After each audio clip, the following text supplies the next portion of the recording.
Welcome back, everyone. This is Akinar here with more Blueprints. It's time for us to start day 11. Let's go ahead and get that started, shall we? And day 10 was another just incredibly fun draft that we got to do on the estate. I didn't think we would be able to do it after day 9, but yeah, there were so many just amazing surprises. We got to draft so many new rooms and unlock new rooms like the secret garden, which is not even a draftable room so far as I can tell. You gotta have a key and you gotta be in the right spot. And we were able to be in that correct spot. And we also got a lot of new pieces of intel regarding our mother in particular. We found a birth certificate from Mary Matthew Ebsen, and we also found a fake passport. She apparently was using the name Gray Daniels to flee the country. Was she doing it willingly? There's still so much more to find out. So many more. I just feel like there's still just like we have like, I don't know, maybe 15, 20% of the pieces to the puzzle. There's still just so much to do. But let's get this day started and draft the outer room. It does feel like it's correct to come out and start the draft here. So let's do that. And we do see 3 options that we have been offered previously: the root cellar, the trading post, and the schoolhouse. Do we take another chance with the trading post? I think we do. Just because we've picked it, we picked the root cellar and the schoolhouse both after the trading post. So I feel like we'll keep circling back around. If we don't, there's still at least 1, maybe 2 new rooms here that we have yet to be offered. I think in the outer rooms, they're probably more. These are all unusual rarity. I suspect there's 1 or 2 that are rare that we're only going to see on a very seldom basis. So anyway, when we're given the repeat options, I feel like taking the one that we've seen least. Not frequently, but least recently. That's the term that I'm going for. So even though we know from, well, let's take the trading post and we're going to take another look around because I just want to make sure that I didn't, misdiagnose things previously, because I may not have. Let's see. So we have our shop here and it says you have no items to trade. So we have to come here when we have items. There's just no way around it. Because there's just nothing else to do. I'm trying to look at the shelves to see if there's anything of interest, because, in the commissary, it will at least show you the items that are available to buy. But we don't really even get that here at the trading post, do we? Although maybe over here, no, I guess that takes us to the same shop. So we need items. It's the one room that does, I guess it does give some direction to your draft, because now you want to get items. You want to prioritize as many items as possible. And I think we just got unlucky the day that we did draft the trading post because we didn't get offered any items. So we've got a lucky rabbit's foot in a coat check that we could get our hands on once again. And hopefully we'll get a lot more items added to our stockpile today. I did not try to figure out this game very methodically the first time that we were here. So I'm wondering if maybe we can give a little bit more of due diligence to figure this thing out, because maybe we can open this up. I thought when I first approached this, like, oh, I need like some other clue in another room somewhere to tell me how to do this. But maybe it's not that complicated. Maybe we could fool around with the puzzle here and do what we're meant to do. Right now, the purple button looks like it cycles the yellow square that's next to it. If we click a gray square, that has no effect. So that doesn't do anything. But if I click this yellow square, let me actually do this. Let me move the yellow square over here and now see what happens. It switches places with the purple square. I guess it's a little more pink than purple, but now if I press it here, does it cycle both of the yellow squares that are kind of around it? It does. Okay. All right. Okay, that makes more sense. So then what would we want to be doing? Would we want to move the pink square into the center? Okay, that didn't do what I thought. I thought it was going to swap places with the pink square, but instead the yellow square moved to the outside. So now these are rotating once again, but they're a little bit closer. So how exactly do I get... What happens if I click a yellow square over here? Now is it just stuck in the corner? Does it only swap? Oh, what the hell? Does it only swap with the pink if it has nowhere else to go? I think maybe that's what it is. Like, you have to somehow... The yellow square... It's really... It's not abundantly clear what the rules are. Because now the yellow square isn't going anywhere. Are they trying to... I actually have no idea now. Now I have no idea what they're doing. And I might have gotten into, like, an unwinnable position. Like, I might need to reset. Does the game reset if you put it down? No. Okay, well, I'm not sure if there is a win state here to be found. I might have, unless these... Oh, shit, there's buttons on the side. There's more buttons. Okay. Oh, is that a reset button? Oh, what the fuck? Or do they all... Oh, wait a minute. Okay, I get it now. I get what we're trying to do, I think. We have to get a yellow square. There has to be a yellow square next to these little mountain symbols. I think they're mountain symbols, since we're on the Mount Holly estate. So how do I get...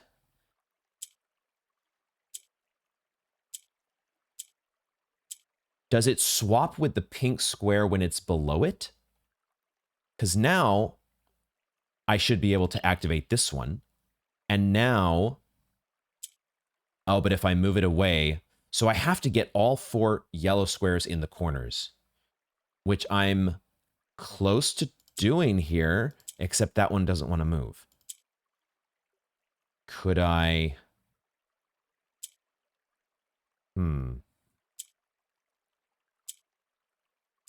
I don't quite get when exactly... Like, it'll move up, but not to the left. So I have to do it... Oh, I wanted... I thought I would have the right spacing. I need there to be... Can I do it like... I need this to move here.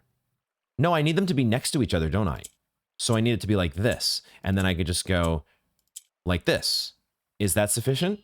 And now I can just click each one of these? Boom. Oh my god, we figured it out. And we got an allowance token? Hello? Your allowance has been permanently raised by 2. Holy shit, that had an allowance token in it. Okay. All right, that was the other exciting discovery last time. One of the new rooms that we got to draft was the vault, which was so cool. But not only did we draft the vault, but we got to open one of the deposit boxes, which is, of course, where we found the fake passport. But we also found a whole bunch of gold, which was great. But we found our first allowance token. So I am not sure yet about how the allowance tokens, I had thought that the allowance tokens would just automatically give us gold at the start of each day. That doesn't seem to be the case so far. So I don't yet know how we're actually using these. We might need to there might be a particular room that we have to trade these in. So, okay, we did get something. Now, we still don't have, technically, the allowance tokens don't count as items to trade. These are permanent additions. I'm thinking they're permanent additions to what we have available to us.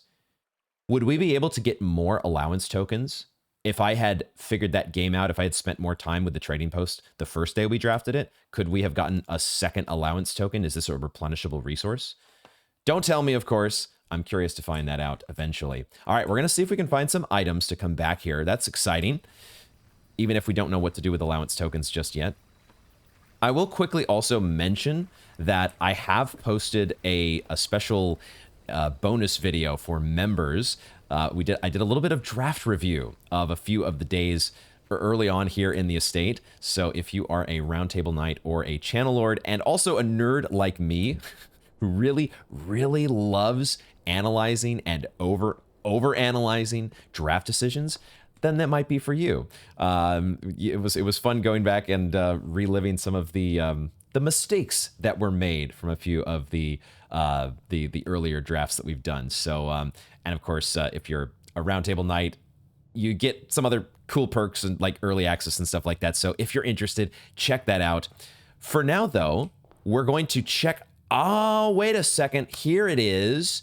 I was going to say we're going to keep our draft going, but I think we have received some explanation about allowance. We still have our note here that has been here the whole time about mentioning that tools or items that may be brought onto the nothing can be brought onto the estate from the outside, and nothing can be taken off the estate. At first, I had thought that this note was talking about like going outside to the outer room, but that wouldn't make any sense if we weren't allowed to take items out to the trading post. How would we ever even use the trading post? I think this is just establishing the overall game mechanic of you've got a day here, everything, the slate gets wiped clean when you go on to the next day. But there are permanent additions like allowance. Master Simon, good morning. It has come to my attention that you have been granted a daily allowance to use while on the estate. If it is convenient for you, I will leave the required sum here in the entrance hall each morning. If there's anything else you require, please do not hesitate to ask. Even though we have all been requested to remove ourselves from the premises during your stay, I can assure you I am still personally overseeing that the estate is at least operating at a baseline standard of service that I hope you will one day come to expect of us. Anne Babbage, house manager. Okay, now I'm guessing that this allowance envelope is only going to have 2 gold in it because it only counts the allowance that you had at the actual start of the day and not what we just picked up from the trading post. Never mind. Never mind. We got so fortunate to have picked up and picked the trading post, actually solved the puzzle, which turned out to be not that hard, and got access to 2 more gold to start our day. That is so cool. Awesome. So we're starting out on some good footing here. Now we just need to figure out where we're going to draft. I think today we're going to draft to the right for no particular reason other than we haven't drafted it in a while. We did the middle door, I think, the last 2 days, and both those drafts did go amazingly well. I don't think it was because we drafted the middle door, but who knows? Maybe that's correct. But we're going to do the right door, the east-facing door today, and see how things go. Okay, we do get offered a nook, a hallway, and a corridor. I think it's between the nook and the hallway. Both of these get us a key, and the hallway would get us an additional doorway to draft to. But it feels like saving these hallways for the 3-way rooms for instances where you really need them is more, that has felt more correct. I can't say definitively just yet, but there are so many elbows in our pool, and started to winnow those elbows down. I don't know, it feels more correct to take the nook here. I can't give a definitive reason. Well, I suppose I have given definitive reasons. Giving the hallway, putting 4 doors that are all going to be like the rooms that you could draft from the entrance hall and the hallway now are all so like tightly packed in with each other. You're kind of probably, if we did take the hallway here, we would want one of these paths out of the hallway to be a dead end. It's not clear to me whether you'd want it to be the corner at the end of rank 1 or the door leading into rank 2. Probably the corner. Dead ends in the corner are probably the ideal spot. But if you take the nook, then you would be See, I guess the reason that I thought the nook, that I would lean toward the nook, would be that I had this idea that the elbows behaved consistently together and that we would be able to get a subsequent elbow that points out to the east wing guaranteed. That doesn't seem to be the case. So now I'm wondering if the hallway is actually correct. Let's go ahead and try the hallway and see how this feels. Now, another reason to take the hallway, or maybe not take the hallway, is that we do have this bunk room now. We've gotten so many upgrades recently, and one of them was the bunk room, which does count when you have exactly 2 orange rooms, hallways, and you can double your keys in that case. So, taking a hallway now and guaranteeing that you've got at least one of those locked in is probably not a bad thing. And you still have, let's explore this and see, am I a fool to think that having 4 doors at this stage is too much? We need to experiment more and get these questions answered. I will go ahead and we'll take a step into the entrance, not the entrance hall, into the hallway, and we will draft this bottom right corner, because this is the point at which we have the most elbows and dead ends in the pool, and we would love to put one of those in the corner. And we do get offered both the storeroom and the parlor here. Okay, so both of these are upgraded common rooms, and it's probably the parlor. I think my instinct is to take the parlor. The parlor has both the parlor and the storeroom have shown that they can have extra items. With the storeroom, we have gotten the broken lever that has showed up a couple times. So that is a thing, but also the parlor can contain the car keys, it can have a coin purse, and it can have, I think there are some other items as well. There was an apple on day 9. So extra items do have, but it does seem like most days, no, it's about a 50-50 shot actually with the parlor to get one of those extra items. So let's go ahead and I think take the parlor here, and then we would be okay with this is where we could say take the parlor in this in the corner and try to draft like the storeroom or some other dead end above the hallway. Maybe. Although I would probably draft the room out of the parlor first to see what we get. The other argument, the argument for taking the storeroom is let's go ahead and take the parlor. Let's not overthink this. Like it's a wine cellar now, right? It's essentially a wine cellar. We'll see how hard this logic game gets. Maybe it's not a guaranteed 3 gems, but it's 3 gems and a 50-50 shot at a very good item, and it's another door to draft. Like this parlor room is just so good for your early game. Your early game feels so much nicer when you have the parlor. We don't see an extra item, so let's go ahead and play the game. We'll read the black box first. We usually start with the blue box. Okay, there are a lot more words all of a sudden. So have we reached the stage where I'm actually going to fuck this up? The statement on one of the other 2 boxes would be true if you replaced the word every with the word this. Oh, shit. Okay. So this statement could be true or it could be false. Okay. I see what we're doing. Did we also make this game a lot more harder just because we picked the 3 gem reward upgrade? Okay. So, all right. Now, fortunately, not all the statements have that many words. So maybe we should have started with the blue box. Let's do that. Let's just also make sure that our rules haven't changed. I would hate for them to throw a curveball on us here, and I make the assumption that everything is the same that it has always been when it's not, but it does look like that is the case. So we're still working with the same ground rules. Every box is black. Okay, that clearly is false. Every box contains gems. Okay, that's also a false statement. So we do know that this is true.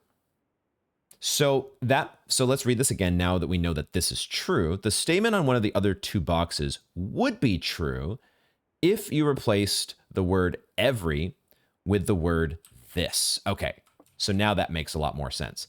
If we say this box is black, we know that's definitely false. If we say this box contains gems, now we can say that this is the one that this would be a true statement. And so this is the box that has the gems, correct? Or did I just get flummoxed? Did they actually get me to buy into something? We know that this is a clearly false statement, right? And so this has to be true, which means the statement on one of the other boxes would be true if you replace the word every with the word this. This box contains gems, so that's the box. Oh, I'm so happy. I was very nervous there thinking, have I made a huge mistake? Okay, 3 gems are in our possession. And now the next decision is where to draft next. Let's not overthink it. Let's just draft the door. I think this is probably another situation that I'm just trying to over-optimize. And the best move in most cases is just take the door that's directly in front of you. But I think it's worth considering, right? Because you do know that there are so many elbows and so many dead ends that are in the pool still at this point.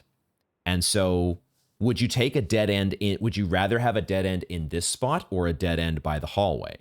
If you had to choose, if you were guaranteed that one of these had to be a dead end, which one would you want it to be? Let's just go ahead and draft from here, though. Regardless of that train of thought, we still get 3 options. You're not. It's still a very rare case where you're forced to take a dead end. Just go ahead and draft the door that's in front of you, and take what you get offered.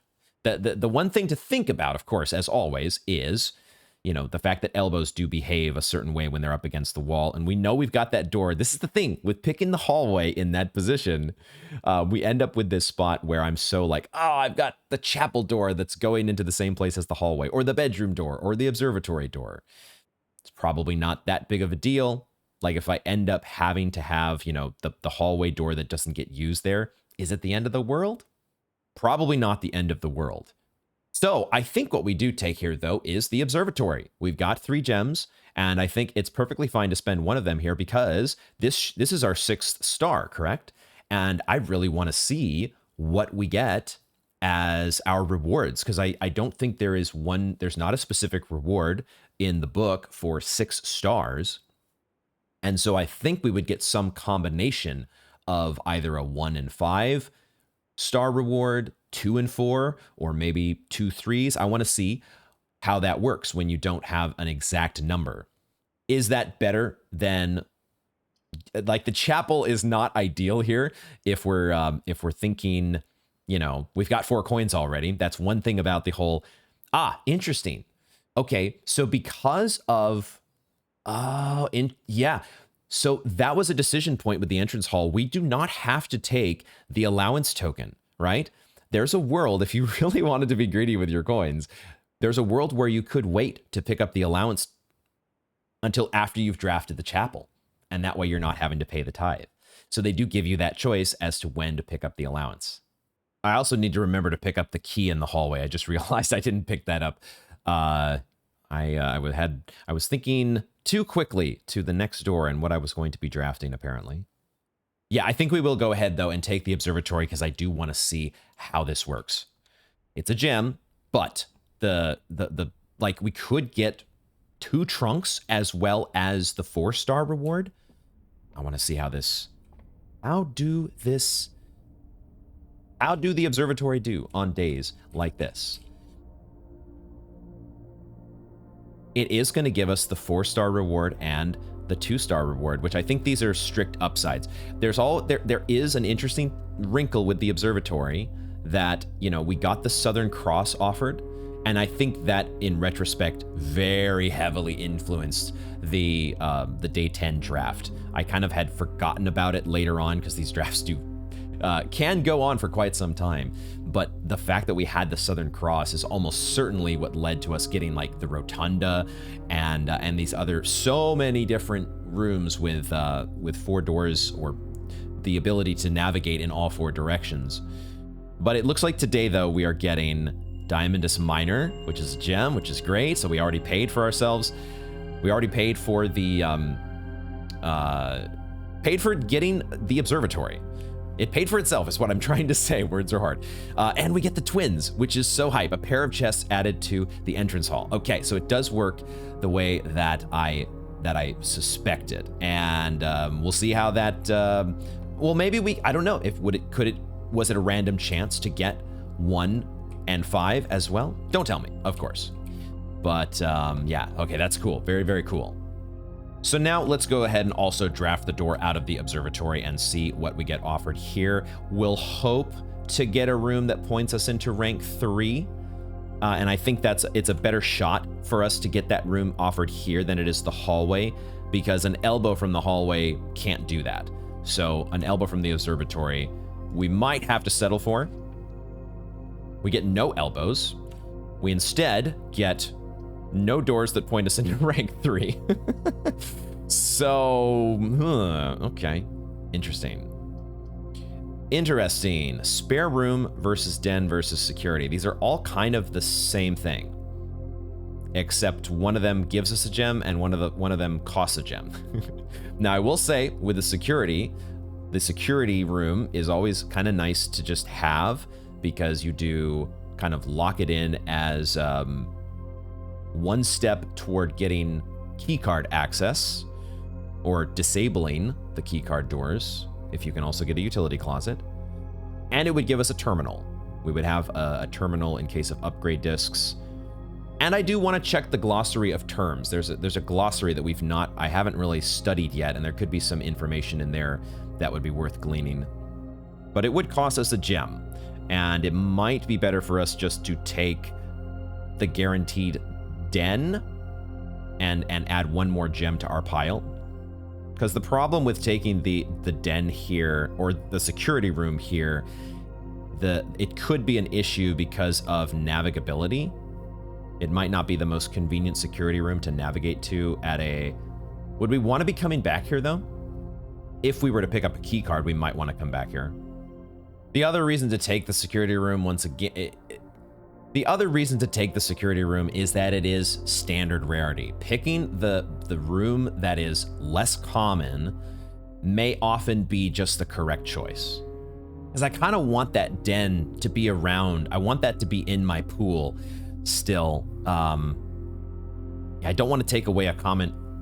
I've already taken away the hallway from that common pool. Let's take the security room in this case. I don't feel great about it just because we're not getting this any immediate benefit, but I think it's correct. Could be wrong. I also keep hoping for there to be a key card in the security room, but I'm starting to think that, yeah, maybe not so much. Maybe that's not an eventuality for us. Let's go ahead, though, and do our duties here at the terminal. We'll get to turn the keycard system to a state that I think we always by default set it to low if we don't have a keycard already, and we set the offline mode to unlocked. That seems correct to me.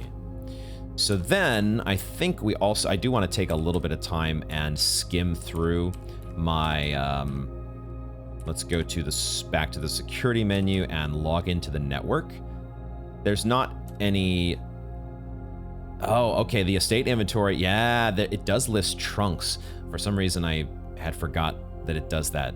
And of course, there's the key in the hallway that we're going to get on our way back to the entrance hall here in just a moment. We'll be opening one of those trunks, I think. Let's go ahead, though, and check in the terminal here, connect to the network.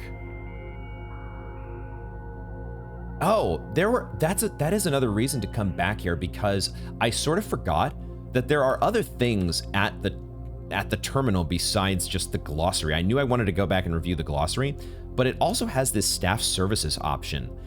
I don't think we can do anything with punch in, punch out. Maybe that will somehow unlock later. Staff announcements also, there's nothing to do there, but we did have... What was request schedule change?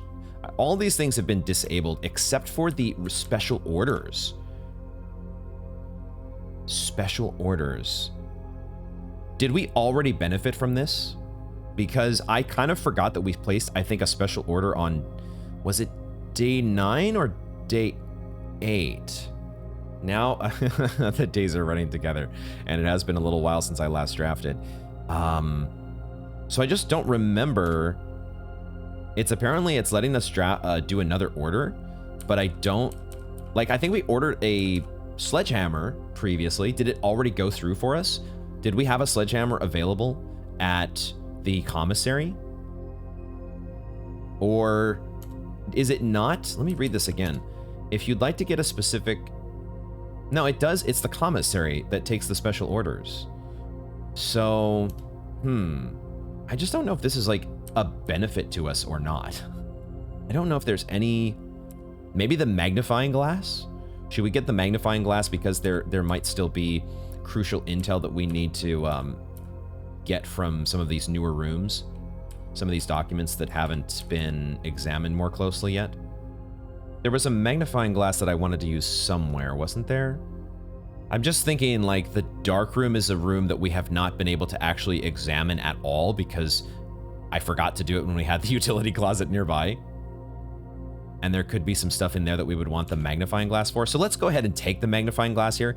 Again, I'm not sure if this is a good or a bad thing to do because it could we could be like removing the chance that an upgrade disc appears. Because we wanted to guarantee a magnifying glass appears in the commissary, now maybe that's one slot at least that we couldn't have a lucky roll and get an upgrade disc or something like that. But let's try this again, and we'll see if and when that shows up. I just had completely forgotten about this.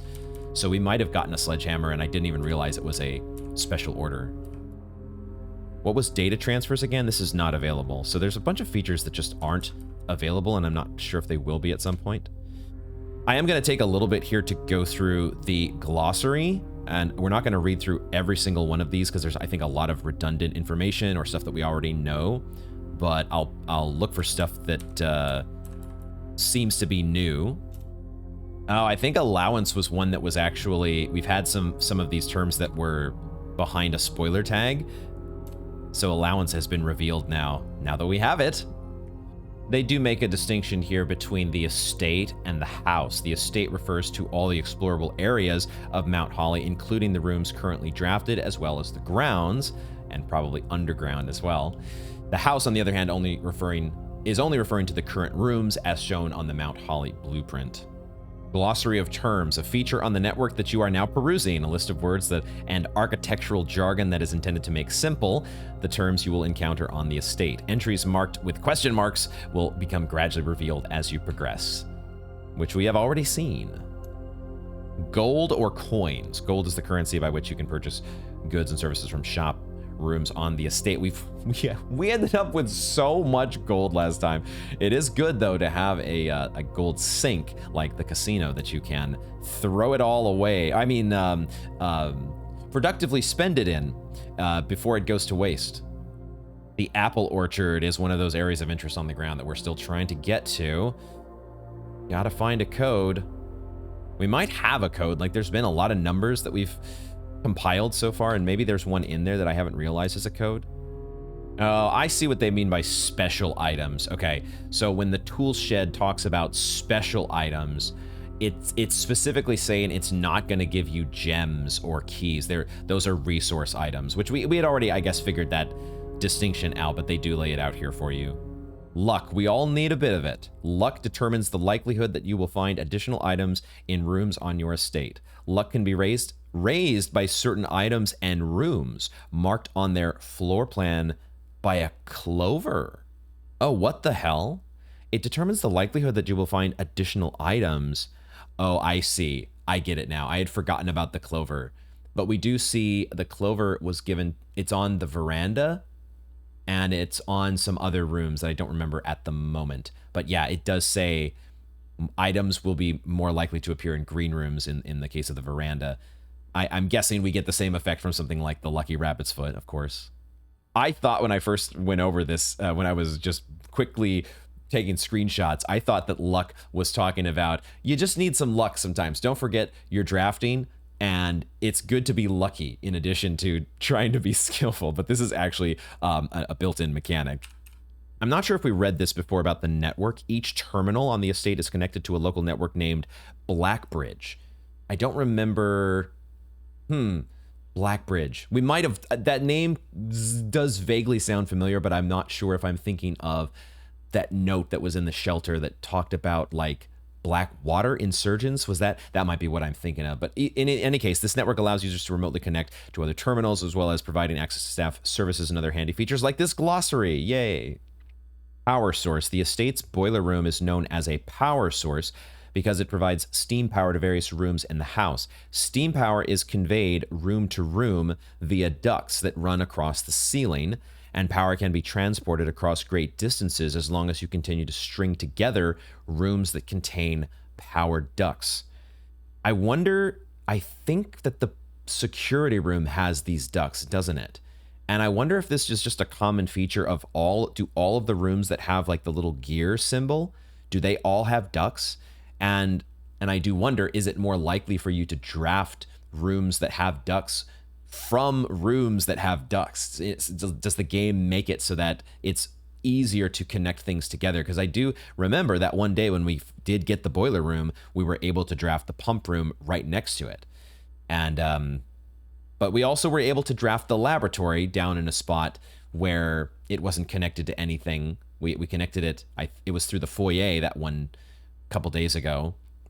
But then we did, I think, get the boiler room offered next to the laboratory in that case, even though it was in a terrible location. In terms of, like, it was a dead-end location. We couldn't use any of the doors out of the boiler room.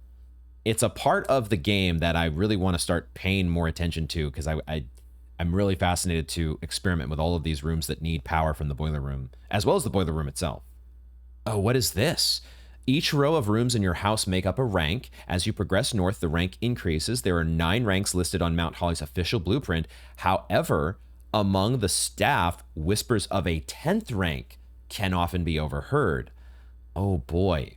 So just like the rumors of a 46th room, there are rumors of a 10th rank. Is that, I mean, we would supposedly be able to get through the antechamber at some point and open that rogue moon door. That would have to be rank 10, wouldn't it? What lies beyond? What lies in rank 10? Oh, interesting. When a spread occurs, items are randomly distributed across all rooms active on the estate. The more rooms in your house, the larger the spread. Does that mean that it says larger? So it makes me think that there might be more coins or more keys spread. So, like, it's not a set amount that's getting spread every single time. That amount could grow or shrink depending on how big your house is. Like, I guess that kind of just makes sense though, because yeah, it would be pretty bad if it's like this really small amount of coins that's getting spread through the entire house, and now you've got to spend so many more steps. They at least reward you, or they make up for the fact that you've got so many rooms to explore by making it more worth your while, putting more keys out there, more coins. The underground, resting far beneath the estate's foundations, are a series of covert chambers and caverns, their existence known only to a few select individuals within the household. We've got a little bit of knowledge of that now. Still a lot to explore down there. We need to find a tomb. I was reminded. That's where I think that's probably one of the last rooms that we're going to draft in the outer room, if I had to guess. All right, everything else here that I've seen in the glossary is pretty much knowledge that we've been able to glean on our own. So let's go ahead and keep things moving. I don't think, yeah, here's these ducks. They do have the ducks in the security room. And right now we're not making any use out of them at all, unless we manage to draft a boiler room right above the entrance hall. Is that a thing that could happen? I think what I want to do, though, before I draft in that direction is I do want to get my key from the hallway, and I want to go open one of these trunks. Let's get our resources here. And we'll take the trunk on the right, because I think this can contain keys if I... Oh my god. Oh my god, there's a treasure map and there's a compass. Oh shit. Okay, I don't want to pick up that compass just yet. I'm actually not going to pick up the compass, but I am going to pick up the treasure map. Although after I look at the treasure map, maybe I'll want to look at the compass. Let's find out. Let's look at the treasure map. Okay, there's a room here at rank 6 that could have a shitload of gems in it. All right, so we definitely want to get to rank 3. We would, I mean, one way or the other, we want to get to rank 3 and then rank 4 and 5 and 6. But I'm thinking, like, we want to have a path that goes up this eastern wing side, or the right-hand side. Because now there's this room here that has something in it. So we might get the compass eventually, but I kind of want to flesh out the rest of the rooms here. Get the rest of our ranks 1 through 3 filled out before we start pointing ourselves north. So now I think I might draft to the left of the entrance hall and do just that. Try to fill out this western side of things, ranks 1 through 3, before I circle back. Let's actually do that. Let's draft to the left of the entrance hall. It's just because there's still so many elbows in the pool, and if I can help it, I don't like... If I'm going to draft an elbow in this center above the entrance hall, then I want it to come from security, right? Let's draft to the left of the entrance hall. Oh my god, they're offering the pool? We're getting the pool offered this early. Holy shit. Is that because we drafted security? Because I think the pool also has, I want to say that it also has the ducts that go potentially to the boiler room. And it's one of these that you would like to, in an ideal circumstance, you would like to have it be close to the, what am I trying to say? You want to have these duct rooms close together. This is an interesting pick. This is interesting. The pool is less common, and it would open up the locker room, the sauna, and the pump room. Now, the pump room I don't think is fantastic for us, other than the fact that we know at some point we want to lower the water in the reservoir. It's just not clear to me if I want to, I still have this idea that I could lower it by 1 notch and maybe have access to a boat if we were able to also get back to the antechamber and access the basement key again. It also puts the locker room in our pool.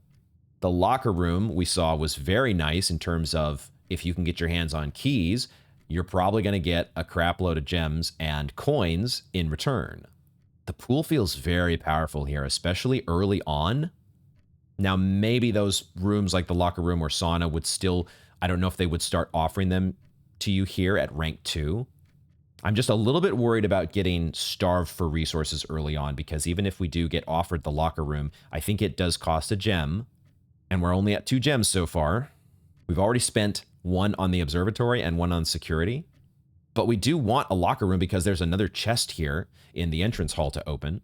I feel like we take the pool and we kind of see how it goes. Like, it could be, we might regret this if we get to a point where we're running low on gems, but I feel like the upside of getting these more powerful rooms like the locker room or sauna, getting a chance at those might be worth the risk.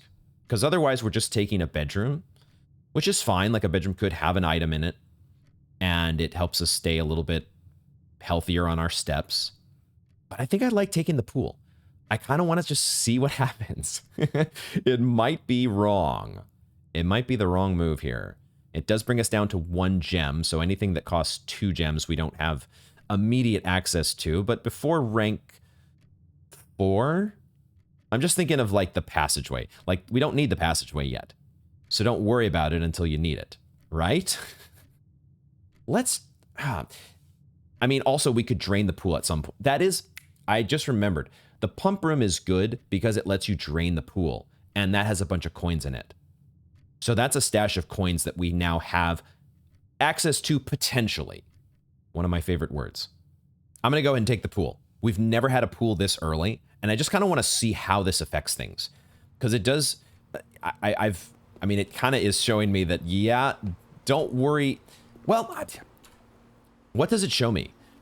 It's been so, the earliest we had seen the pool previously had been rank 6. Although I don't know if I've added the results from day 10 yet to my notes here. But usually we only see this at the mid to higher ranks. So the fact that it's showing up now makes me wonder. It makes me wonder if it truly is just random whenever you get whatever you get offered, or is it linked to security? The fact that, never mind. I thought there were ducks in this room. There aren't any ducks unless they're hidden in the ceiling. I don't see any ducks. Okay, well, never mind. What the hell do I know?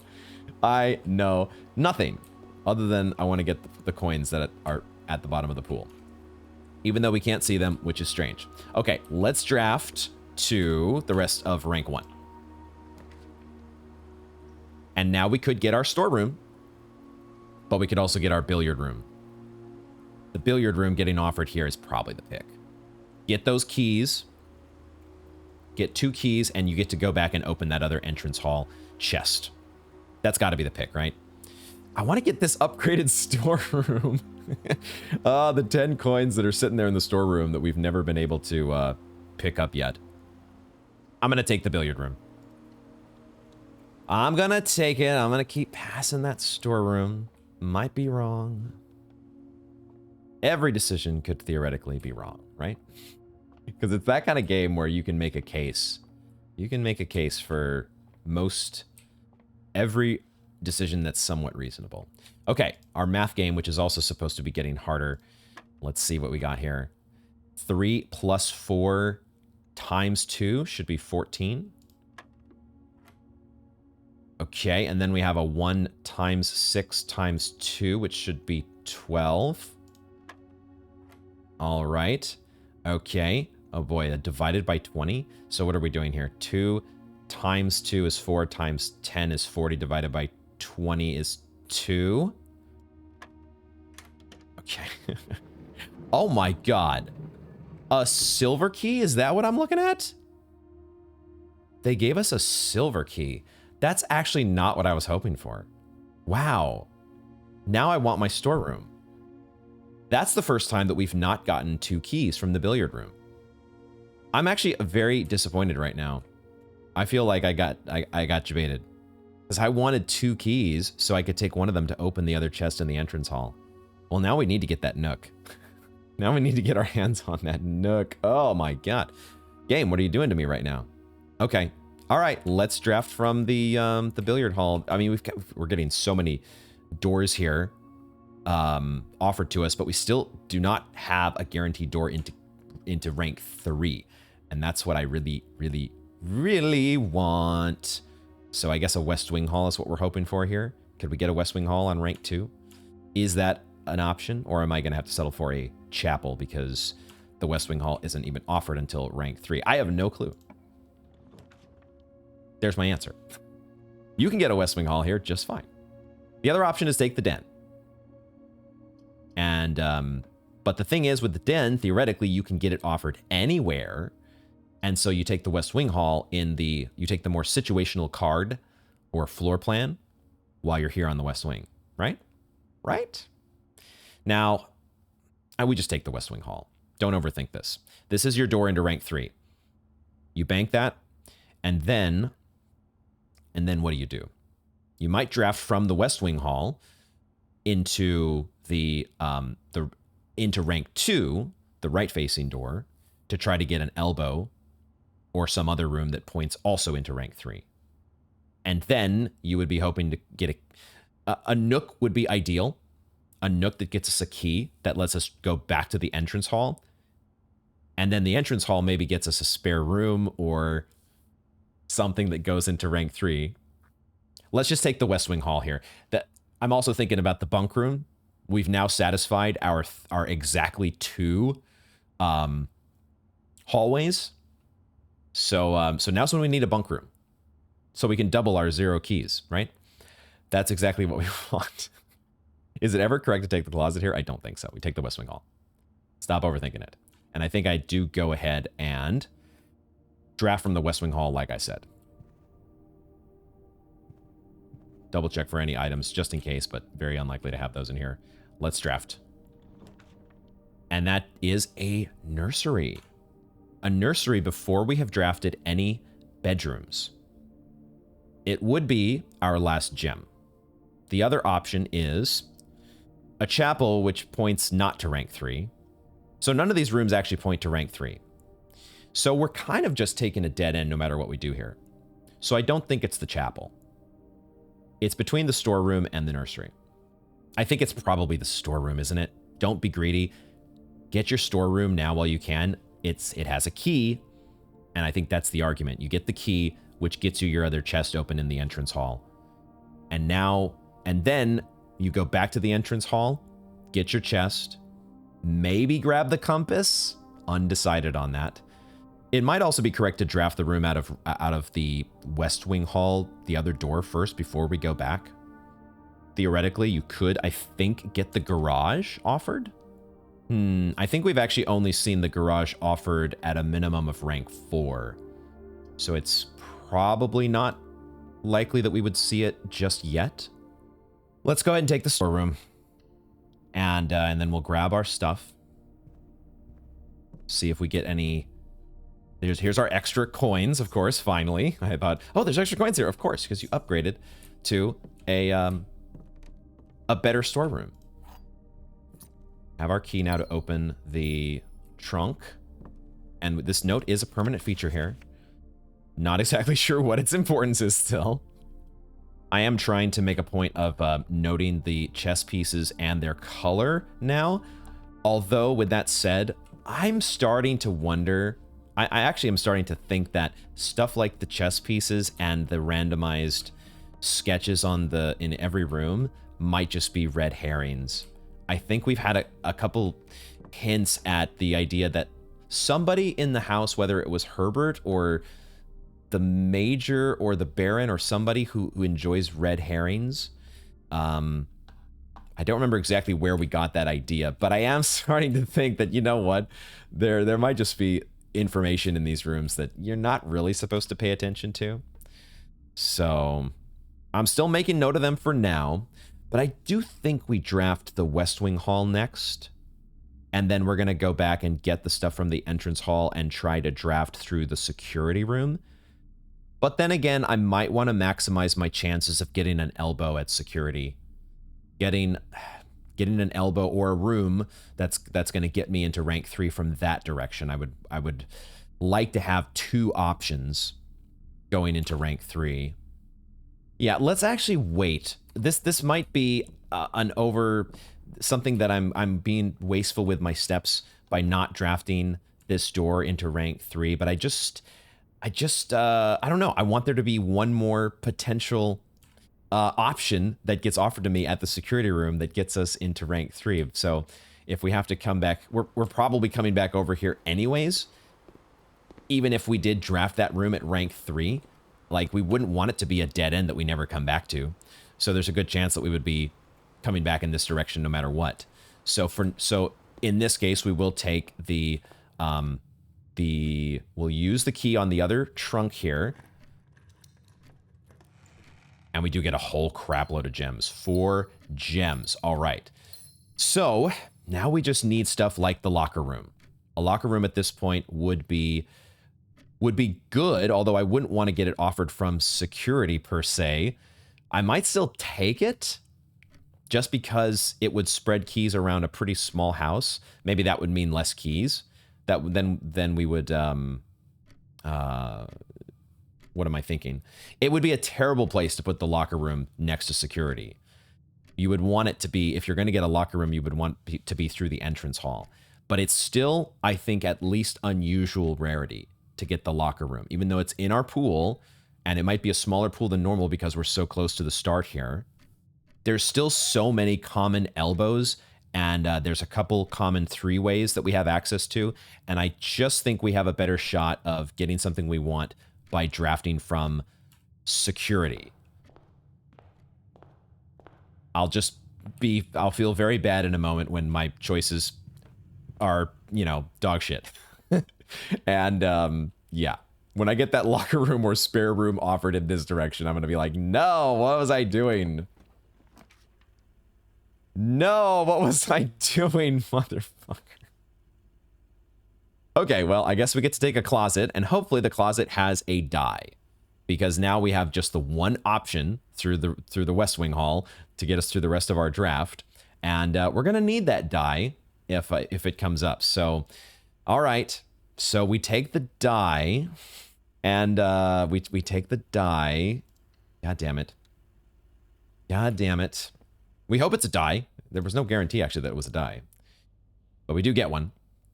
As well as a key, which is actually what we need at this point. We're short on keys. Okay, let's head back to the West Wing, and hope we don't get terribly unlucky. And I think I am not going to pick up the compass. This could be very wrong, but I do not want to steer my draft to the north just yet. We only have the one key. If we really start pushing into the higher ranks at this point, without a key card, yes, we've turned our security level low, but still, I would love to fill out the rest of rank 3 first, if we can somehow get lucky and do that. But I really don't. The compass is going to make it so hard to do that. There might be a point, like we have this treasure map. We do have the treasure map that we want to use, or we want to be able to get to this particular room. But I did remember that even if we get to that room in rank 6, we need a shovel still. There's a whole little wrinkle here about procuring a shovel that we've got to worry about. So we're going to hold off on that compass. I get the sense that it is not a strict upside. And so I'm leaving it behind for the moment, at least until we have a much better handle on our resources. Keys in particular. So we're going to... We've got one pair of dice. One pair of... not one pair. We have one die. I wish I had a pair of dice. Hopefully, these next few rooms are not going to be mean to us. A commissary is very good for us. It's not fantastic because the den might be the more optimal choice in terms of opening up pathways to us. But I was thinking to myself, we've got 14 coins and we've got gems to spend. A commissary wouldn't be the worst thing to show up. However, a den opens up our options so much more. This is an interesting one. It's never the bedroom here. If we're taking an elbow, it's going to be the commissary. I'm just a little worried because if we take the commissary and we're pointing to the right, we only have the one room. We only have this one shot to make sure that we're getting out into the rest of the house, but we do have that die as a backup. And this commissary could get us a shovel, as well as more gems, as well as who knows what. I just wish I had more doors. I wish I felt better about my draft options going forward. I think this is a close pick, and I'm not sure. As I'm so often, in almost every case, not sure. The commissary could even have a key for sale. I think we've seen a key one time there.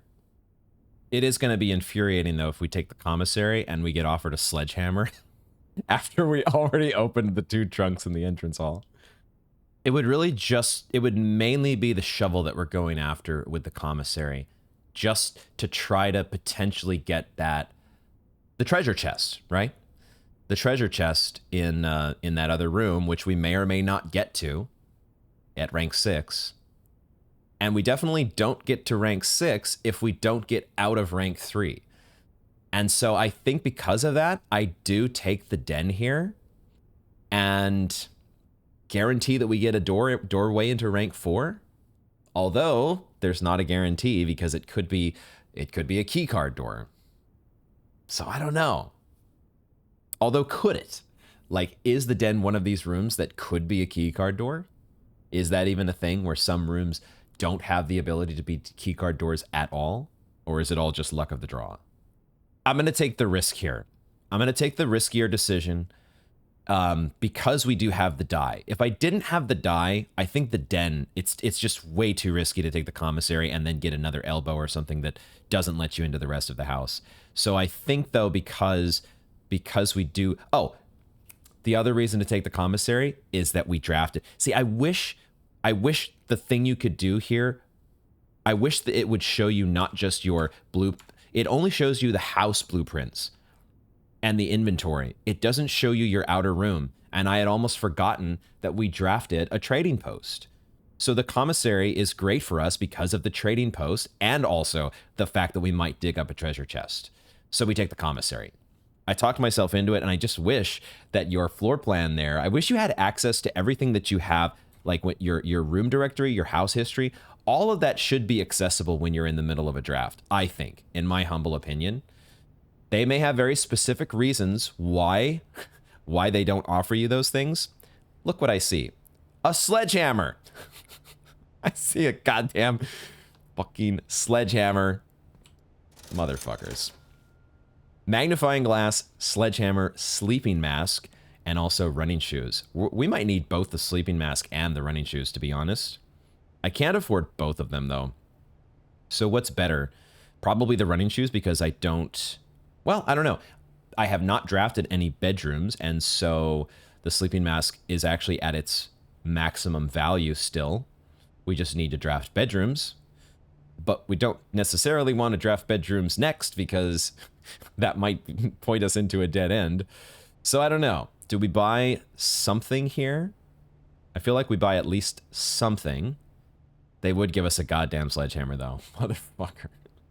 I mean, if we can, we're hoping to buy all of these things eventually because of the trading post. So it's just a matter of the order here while we're still not at infinite coins. I think we'll take this.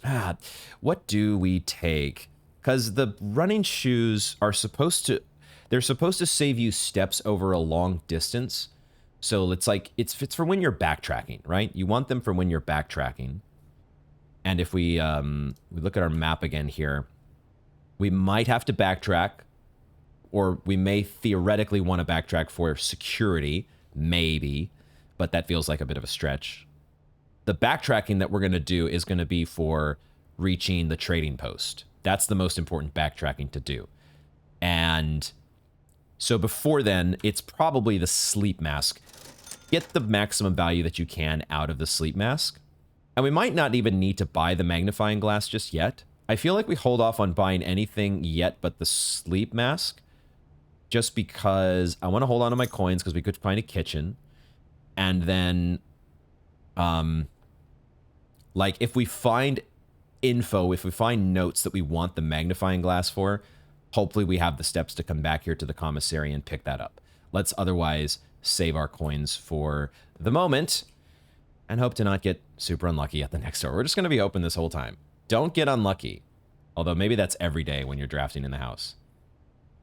God damn it. It's not a reroll because we can just take a corridor and keep going. So I think I do that. We don't get value out of the corridor, and we also do lose out on our getting 2 bedrooms here that are both dead ends. We're gonna have steps at some point. Steps are not going to be a concern, but we can't redraw here, right? We can't risk rolling 3 dead ends. So we just have to take the corridor. We miss out on the bunk room is what I was going to say.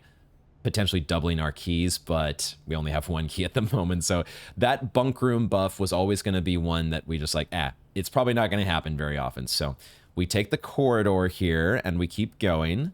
Hopefully the next room will get us the den that points in both directions. That's what I would like to see, please. Pretty please? We'll have to settle for the chapel. I think we settle for the chapel. That's a drafting studio, though. The drafting studio. It would let us add another floor plan.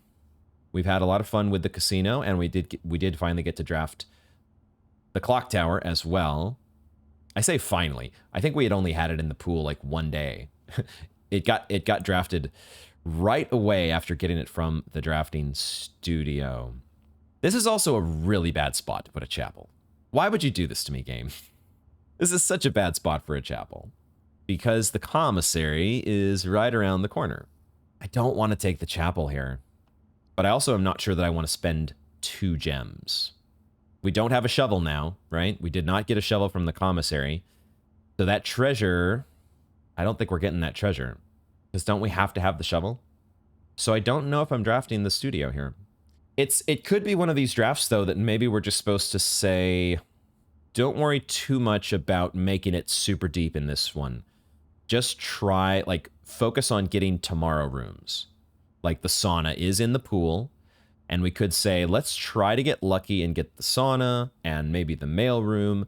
And this is one of these. Just focus on permanently upgrading your progress. We already got the observatory to permanently upgrade our progress.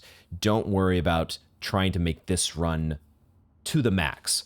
Like, if we got offered a freezer right this second, that might not be the worst thing in the world.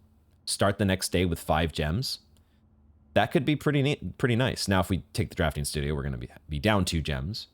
So this is an interesting pick, but I think, oh man, gosh, this is such a bad chapel, but maybe it's the right thing to do because it does guarantee you that path into rank 4. There's no guarantee, even with a redraw, that you're going to get that at one of these other places. But you have to eventually, don't you? Don't you eventually? You're not going to strike out 3 times in a row, are you? If you're drafting the rest of rank 3, one of them's going to get you into rank 4, isn't it? But then you have to worry about a keycard door. Risks, risks, risks. Why don't we just take the drafting studio then? Let's take the drafting studio, and if it ends up being a short draft, so be it.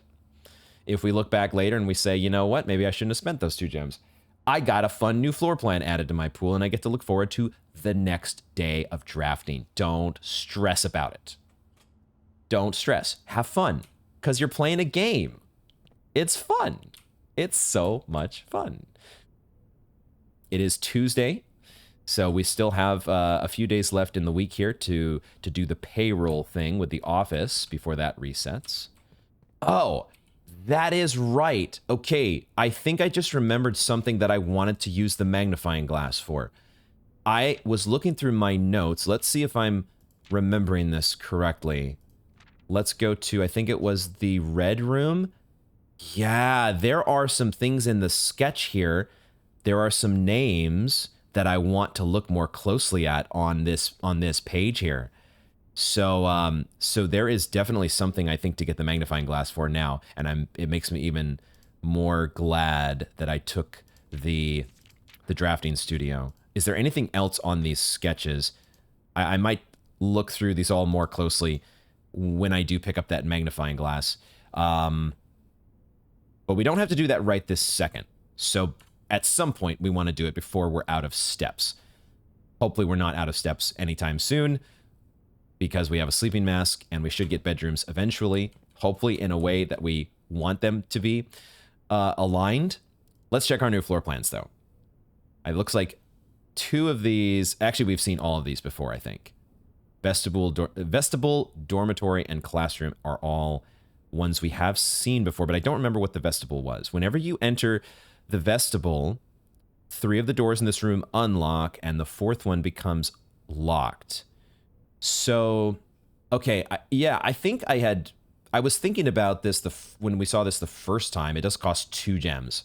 So it's a pricey one, but it's also very powerful if you do get it, because you're just spending basically 2 steps to exit and re-enter the room to re-roll, right? If you have steps to spend, you get to re-roll. I'm not sure exactly how it would work, because if let's say that you have drafted all 3 of the doors that are unlocked and you're left with the one that's locked, does it, if you exit and re-enter, is that the door, if there's only one door left unopened, could you re-roll it to be unlocked? Is that how that works? Don't tell me. We'll figure it out eventually. An ornately framed yet modestly sized hall. It had served as the original antechamber. That's right, it was also the original antechamber. I might want to add this one. The other option is this dormitory. Each time you enter dormitory after drafting a drafting room, it's not the best if you get it early. In the early ranks, having to backtrack for this is not as powerful as if you were able to put it in the middle of the house. All of these are going to be fairly low rarity, I think. Except I think the classroom, we could permanently add the classroom to our pool, and it would cost 1 gem. The dormitory is nice that it doesn't cost a gem, but the dormitory is another dead end. The classroom is a very powerful effect. You don't have to have all that many drafting rooms previously. It counts itself at the very least, so you're always getting at least 1 redraw. And then we've had the one day where we did have the schoolhouse. So, of course, we did have a lot of synergy with the classroom that day, but we had like 4 rerolls. So it really has a big upside, at least on the redraws.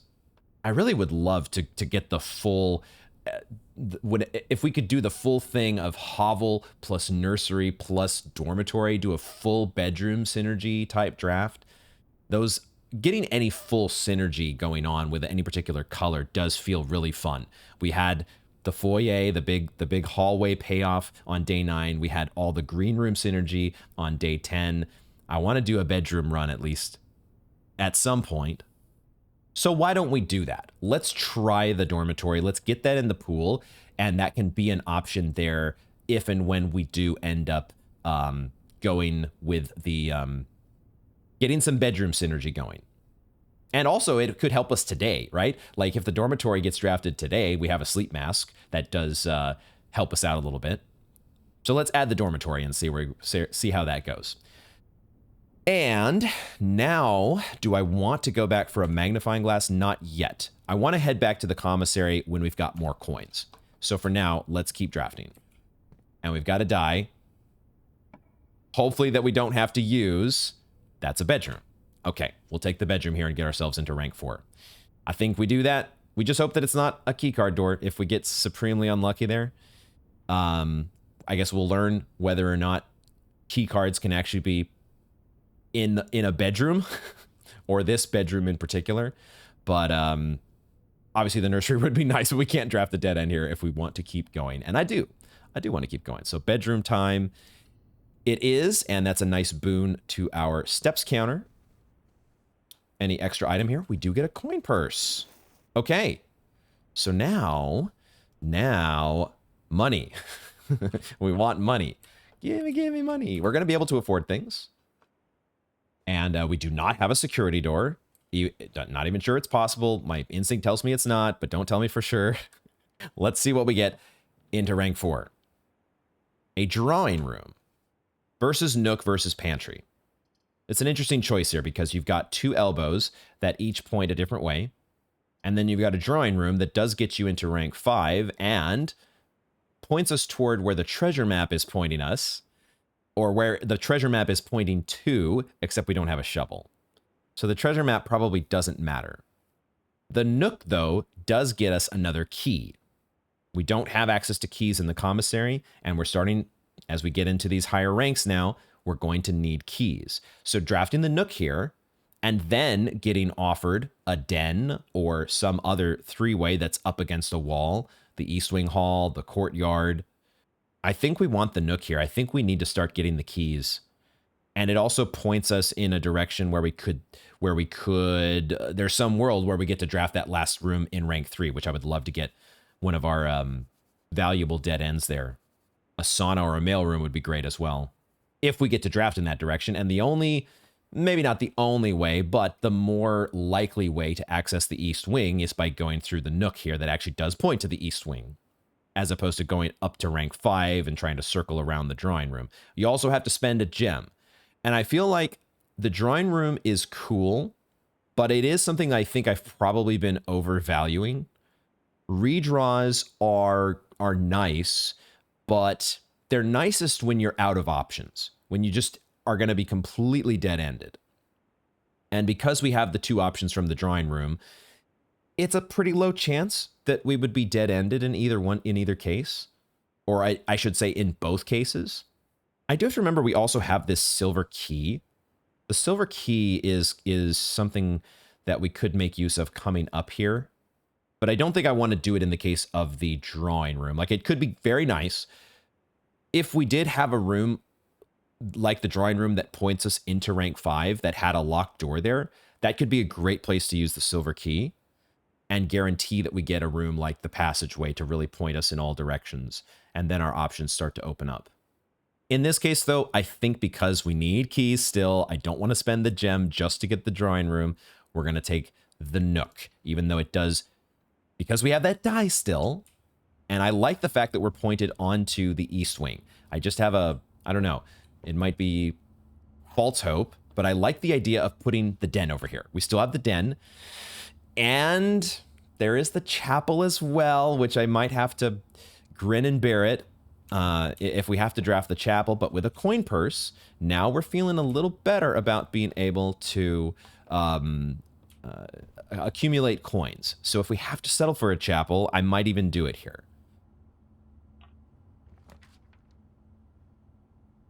Instead, what is this? Oh, what a joke, giving me a coat check here. Oh my god, that is so disgusting. All right. Could I ever be so greedy as to use my redraw here? Because taking a patio, I gotta take the patio. I gotta take the patio, right? Like, it's technically free. We just get very little value out of it, but it keeps us going. It points us into rank 5. We spend a gem, we get 1 back. I don't have any other green rooms, right? So we get 1 back, and then we do get to keep our draft going.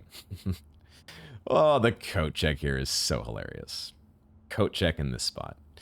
But I just, man, I wanted to get a three-way room here.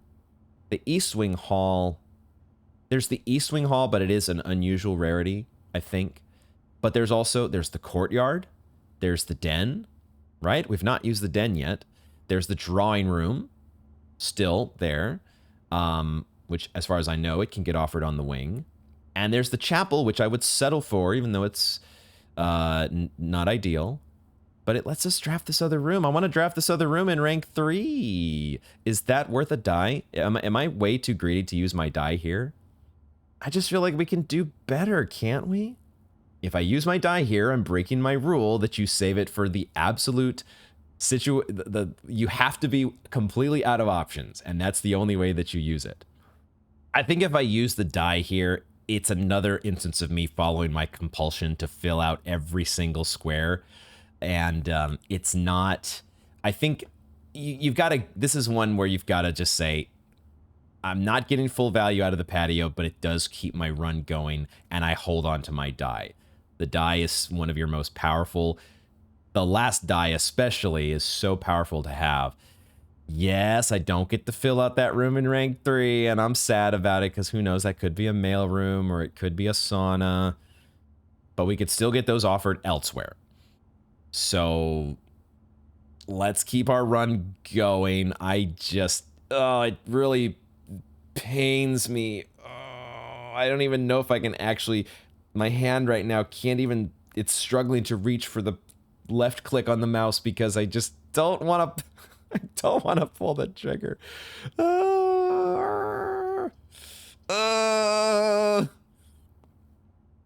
Yeah, you got to take the patio. You just got to do it. It doesn't feel right, but you got to do it. If you want your draft to keep going. Like, maybe there's a world where you say, hey, you actually want to high roll. Look at this. We actually get a little bit rewarded here because we actually got an extra item. We got a metal detector. All right, there's a metal detector. That's cool. That's, I feel better about picking the patio now. Had we seen that before in the patio? Maybe I should have checked to see what extra items I've gotten before. We had only picked up the, we got like a key, I think, and maybe an apple. Although that might have been influenced by the fact that we had the rabbit's foot and or the veranda and or the secret garden was drafted before we drafted the patio. So the fruit would not have been spread there. But I think we had rabbit's foot and veranda that could have influenced that. So that feels like a nice lucky pickup. Now, at the same time, it's interesting that the dig spot that was in front of the grill, where we got the key to the cabinet, the file cabinet key in the archives, this is no longer here, or this has already been dug. We cannot dig this a second time. So does that mean, I'm guessing that means that the upgrade disc that we get from that file cabinet key is a one-time thing? Does that really mean that we could not access, that we would not be able to access again that birth certificate? Is the birth certificate even that important in that case? I've made note of it, but with the game, it seems like so far, pieces of information that you've gotten your hands on once, you would be able to get your hands on again if you needed to. If for some reason you had not taken notes or a screenshot, you should be able to get back to the archives and open that cabinet. Maybe that's just a permanent unlock now. If we get the archives offered again, we'll check and see. Maybe that cabinet is just open. Interesting. Okay, only one place to go, and that's to draft northward. Okay, now we have a locked door for the first time, so we could...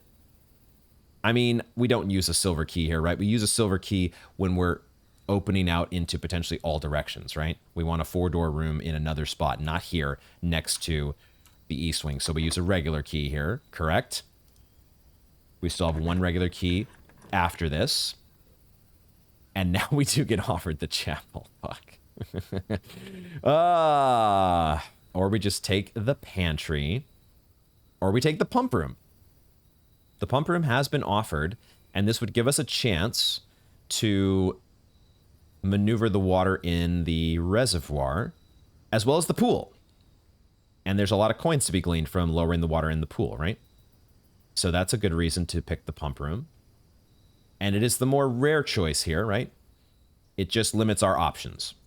But fortunately, we did, because we were responsible, we did hold on to that die, and we're less likely to really dead end ourselves coming out of the pump room. I think we do take the pump room. The pantry would be nice to get those coins and those steps, but it's the more rare room, and at the very least, I think we would want to drain the reservoir. Like, I only have like maybe a 30% or less, maybe even less than that, like a 20% confidence in the idea that we could use the boat to get across the water. It just doesn't feel like that kind of a game. It feels much more likely that we're just supposed to drain the reservoir altogether, so that wherever we get into that other side of the underground, probably through the tomb, we would then be able to go down to the bottom of the reservoir, down those stairs that we saw from the other side, or that we saw on the other side. So I think we take the pump room here, and at the very least, even if we do nothing with the reservoir, this lets us drain the water from the pool and get all those coins, so we can buy everything in the commissary and then go experiment in the trading post to see what we get there. It might even be correct at some point here to turn around and go to the trading post with what we have. We're just very low on steps at the moment, so we kind of need to up our step count before we think about that. Or get the garage to get us out get us a more direct path to the trading post. Let's go ahead and take the pump room again.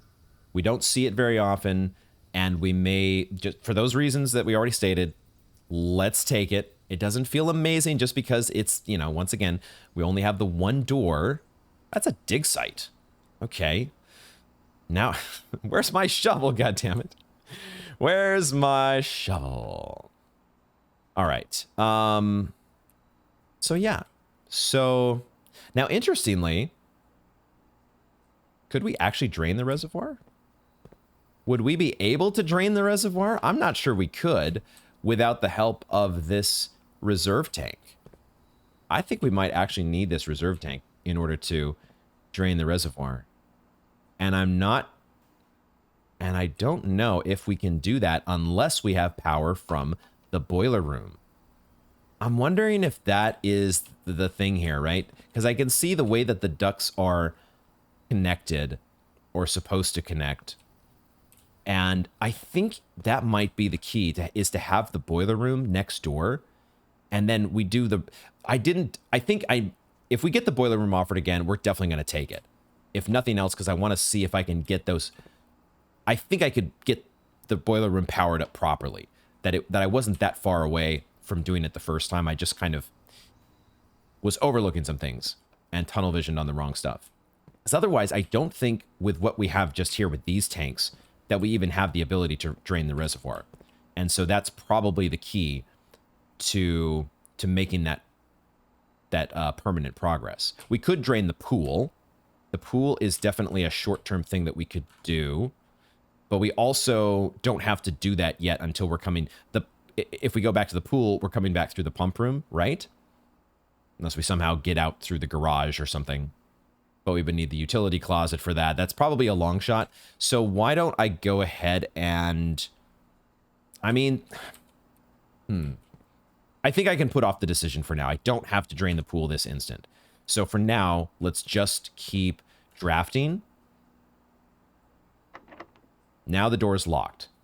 So now we're down to using potentially our last key. Regular key. We still have the silver key. I think I would rather use a regular key here, though. Even though we could use the keys for trunks or the locker room. The locker room doors that we could potentially draft. But I think I want to save the silver key to point out a four-way door into all directions that are open to us to draft. So we use a regular key here, and we trust. Could be a mistake. There's the archives. The archives is probably the pick here. I don't want to have to rely on a dark room. We get only the single door going through the dark room. We will have to deal with the limitation given to us by the archives, but now this does give us a doorway into where the treasure map points. Don't have a shovel to dig it up, so, you know, that's a thing. But I think we still just settle for the archives here. This is not worth a redraw. We'll have to live with that limitation on our visibility on our drafts, which I don't love. But I think we do take it. We still don't have the utility closet, so the ability to check out the dark room. Turning the lights back on is not available to us yet. I think that the archives is definitely the choice here. And we get to check to see if that file cabinet is still open. So we'll take it, even if we don't love it. And we will check to see... Did they add more file cabinets? Were there this many file cabinets before? Metal detector's going off. This door, this is open now. Okay. It's just a permanent unlock. Cool. A key on the floor. Nice. A key to replace the one that we lost, that we had to spend. And the metal detector for the win. Let's see if it'll let us draft to the left. It is unlocked. Oh, we get a rumpus room. Okay, I think this is an easy rumpus room. We get 8 coins. We do have to spend a gem, but we get to also play... Yeah, this is what I've been waiting for. I've been hoping to get back to the rumpus room at some point to see if we get anything new from Alzara. Easy rumpus room, right? It does spend a gem, but we still have 2. And if we want to use our silver key in one of these other spots to take a passageway, we can do so. I don't love it because now we're really getting down. We're really getting down on gems, and we don't have gems to buy in the commissary. So we could be running this whole run maybe coming to an end soon, but having gems only limits your draft options. It's a big limitation though. I don't want to spend this lightly, but the rumpus room doesn't come around hardly at all. And so I kind of want to take it when we do get the chance. Let's do it here.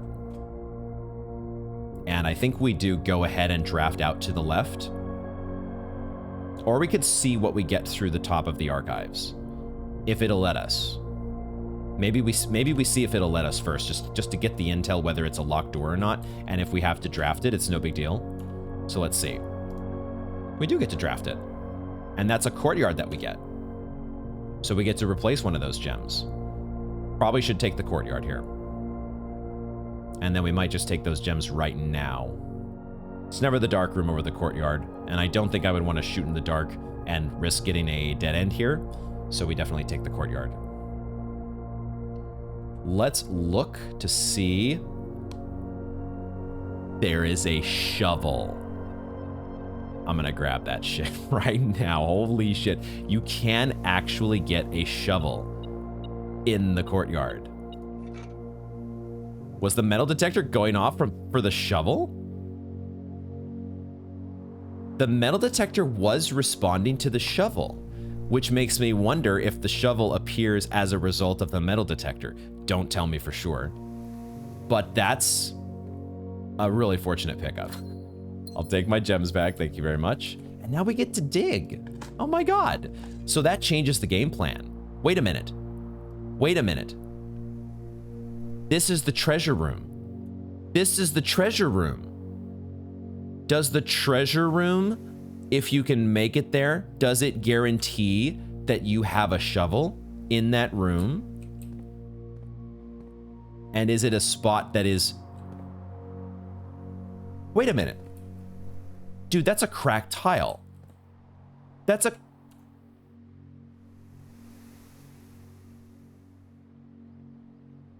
That's a cracked tile. I thought for sure that was going to be the spot where the treasure map was pointing us to. I guess not. The treasure map should pop up though, shouldn't it? Because that's what it did before, is it popped up. There it is. It might be because of the treasure map and not the metal detector. Don't tell me for sure, but we have found the spot. I can't believe it. I thought for sure that we were out of luck. Okay, where's the spot? Where's the spot? Hello? Did Oh my god, why is this so hard to find? What am I doing wrong here? There it is! Okay. I see. Maybe I was actually just standing right on top of it. It's not pixel perfect. You don't have to be pixel perfect. You just have to not be a dingus, is probably the case. Bro, we actually...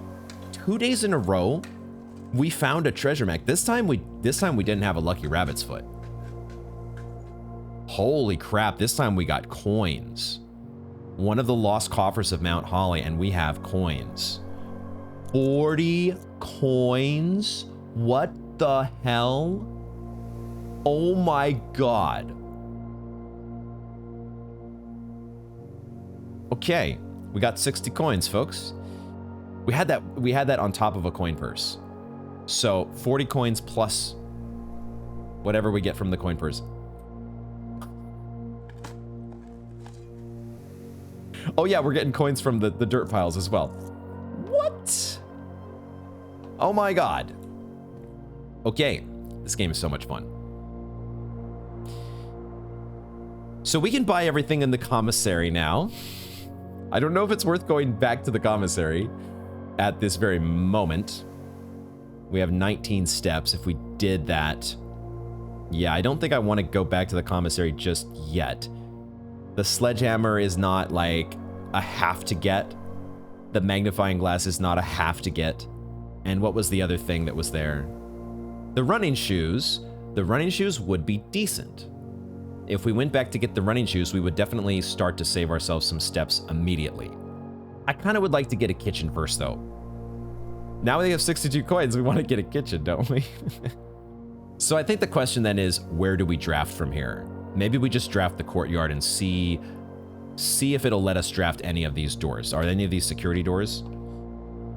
Neither one is a security keycard door.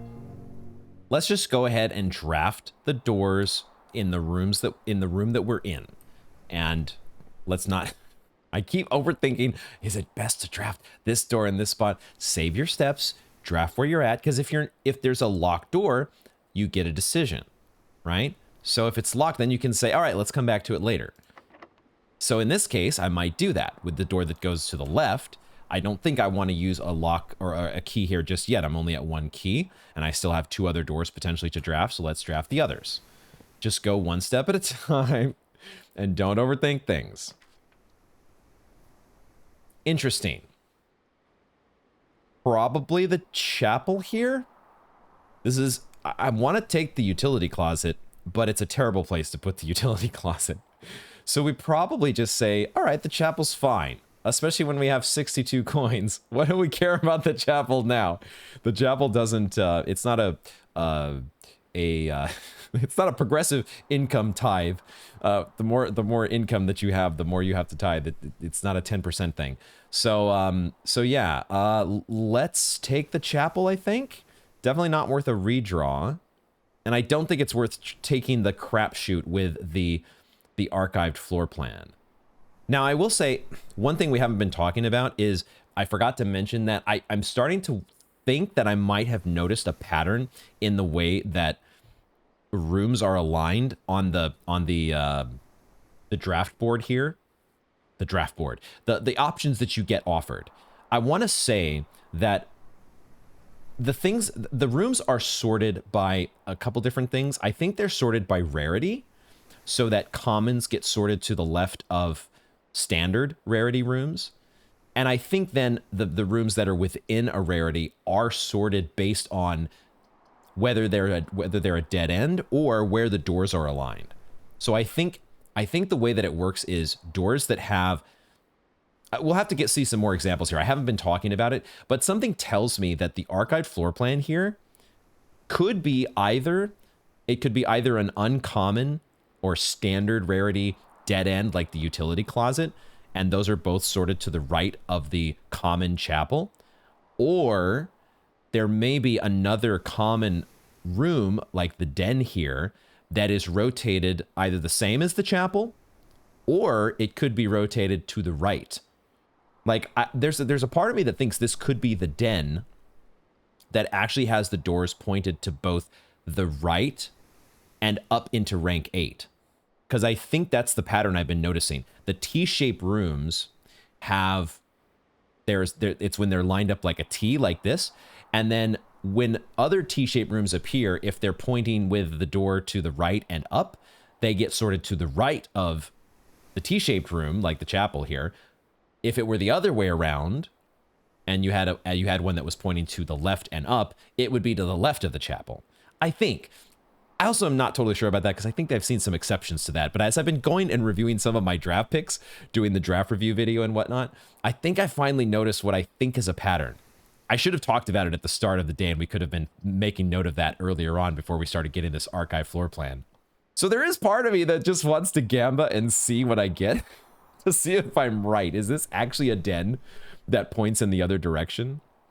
I'm not going to take the risk in this situation, though. We'll take the guaranteed chapel, because I think it could also be something like the boudoir that like points to the left, which wouldn't be terrible, but it could also just be another dead end as well. And my thinking that I'm seeing a pattern, it could be an uncommon dead end, right? It could be like, I don't think it would be the walk-in closet, because the walk-in closet costs something, right? The walk-in closet does cost a gem, but it could be a lavatory, it could be a coat check.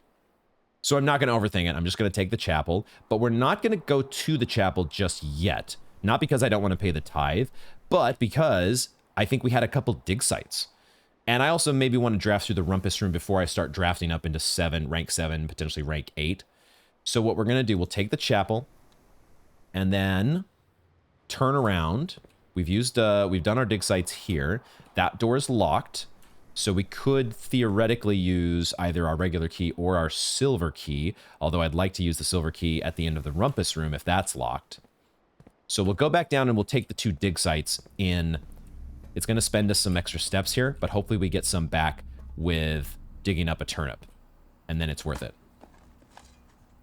Pebbles, not even worth picking up.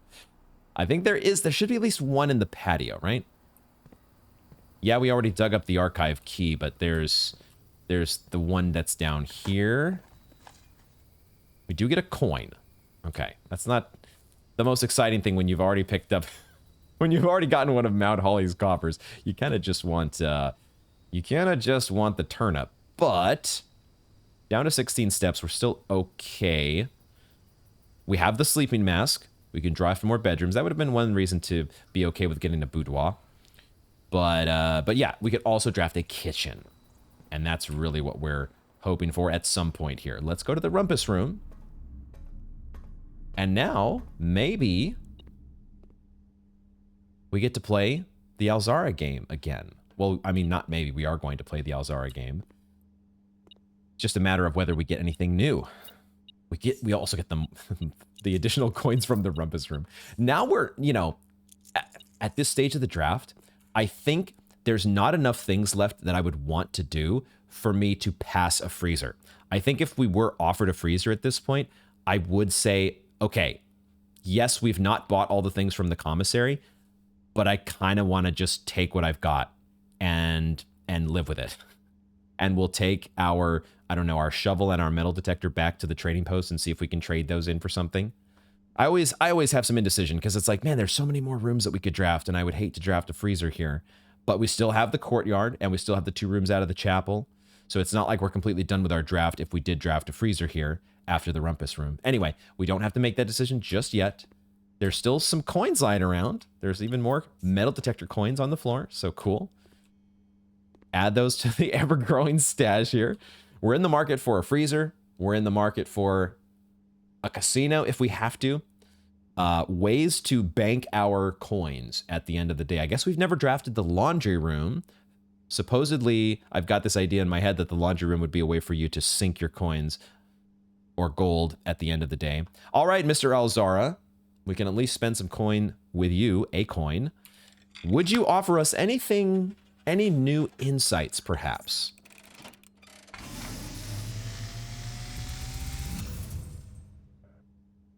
As it was foretold, I am awakened at the sound of a dropping coin. You find yourself face to face with the great Alzara. Once again. And I suspect you wish me to look into your future. Aha, this is new. Image is becoming clear. Oh my god, that's the car and that's the fountain. I see the dark Oh, cloud of ruin, okay. familiar to us both. Now decrepit, run down, and in disrepair. I see 8 red envelopes resting upon 8 pedestals. Whoa. In these 8 envelopes, I see 8 letters penned by 8 different hands. 8 letters of which you will only ever find and read 7. Just like the art hanging on the walls of these rooms, there is a letter missing. What you have heard here has been foreseen by the great Alzara. Until the dawn of the following day, I will have nothing more to say.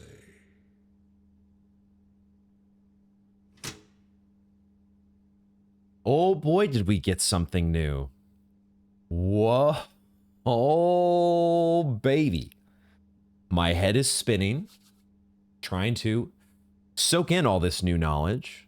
Some of this we have known, I think. I don't remember where we learned it. Obviously, we've gotten a red letter. We opened the time lock safe in the shelter, and we got access to, was it letter number 7? Is that why I got the idea that there were 7 letters to get? And we have one of them on our screen here, but there were 8 letters, except we're not going to be able to read that 8th one because it's been lost below the waters. I feel like that was a metaphorical lake or whatever that letter was being drowned in. The letter was sinking into the metaphor of it's been lost, never to be recovered. We will find out perhaps at some point. But he did also mention the sketches. Just like the art in these rooms, did he say one of them is missing or something is missing? He did say something about the art in these rooms. I'll have to review exactly what the wording was on that dialogue, but that's why I have footage to go over later for editing. So maybe maybe these are not a red herring after all. Oh shit. Do I actually have to be paying attention to those? I was kind of hoping that they were a red herring because it's like, I don't have to worry about it now. But Alzara says otherwise. Also the estate being in that the whole house and everything, that I thought at first like, oh shit, we actually did learn how to drive and we drove the car out and we crashed it into the fountain. But instead it looked like it was some peer into the distant future to see that the whole place is just fell to ruin. So much to think through in these Alzara cutscenes. This is, I guess this is maybe why the Rumpus Room is so rare, because you do get, they want these clues that you get to be interspersed between several different days of drafting. I don't know. Or we've just been unlucky getting the Rumpus Room offered. Whatever the case may be, we are going to continue drafting out the Rumpus Room if it will let us. Aha! So this, I think, is where I want to use my silver key. We have 3 gems. If we have to buy a passageway, that's okay. We really want to get our hands on keys, and we want to get our hands on more steps as well. We do have the coins to spend. Like, the passageway would probably be the most common option if I use the silver key. But we could also get offered what? The archives is out of the pool. It's really, it makes 4-way rooms more likely, right? Let me just reread the wording on the silver key. The door with many openings, right? It will lead to a room with many doors. Now, the Great Hall could be one of those that's offered. We wouldn't love to see the Great Hall. The cloister also wouldn't be fantastic. don't really want to spend 3 gems right now on a room. So it could be wrong to use the silver key here. But it also feels like if you're going to get a door with many openings, you would want to get it here as opposed to like rank 8 or rank 7. The doors are going to be less likely to be dead ends or locked. I feel like this is where you're supposed to use a silver key. I might not like the options that I get out of it, but I think this is the correct usage for it. Open it in a place where you want a door with many openings. Let's use it. Okay. So it did not give us a 4-way room. But it does open us up into the rest of rank 4 and 5 if we take either the gymnasium or the aquarium. We also have an archive floor plan. An archive floor plan, which is probably not an elbow or a dead end, right? I would hate to think that the game would give us anything less than a T-shaped 3-way room. Now, the aquarium here does count as a bedroom. So we would get +5 steps, and we would get a dig site to use our shovel in. So it could be worth spending a gem to guarantee the aquarium. I really don't want to use the gym, especially, yeah, we're getting so low on steps. I don't want to use the gym here. It's just a question of, do I want to take the risk with the archived floor plan? What options could I potentially be seeing in the gamble? The gym is standard rarity. The aquarium is unusual. So if my if my theory about things being sorted by rarity is correct, then I want to say that the archive floor plan is most likely to be either a dining room or a dark room. Dining room or dark room, I feel like, are both potentials here. And I think I might just want to take the chance rather than spending a gem. Would I be okay getting a dark room? I wouldn't love it, but I also just don't want to spend a gem yet. Am I being too greedy with my gems? What am I saving my gems for? I'm saving it for a locker room. I don't really need to save it for an office, although I do want to check the email in the office, but I don't need coins from the office. So the main reason to get the office would be to get the intel regarding the pump room, which is good. We want that. There is also a world, like, I don't know for sure that this is going to have a 3-way room. Like, maybe there's a world where this is just an elbow, or hell, even a dead end. Like, that would just be absolutely terrible. So I'm probably supposed to be not too silly about this and just take the aquarium and get my 5 steps from the sleep mask. It makes it easier to get back to the commissary and spend my coins, and it makes sure that I get 2 more doors to keep drafting. And I'm not that desperate yet where I need to take that risk with the archived floor plan, right? So I will take the aquarium, because I still do have 2 gems, and we'll keep drafting. See what we got in our dig site. Pebbles, of course. It feels like it's better than a 50-50. Better than a 50-50 shot to get junk in the dig sites.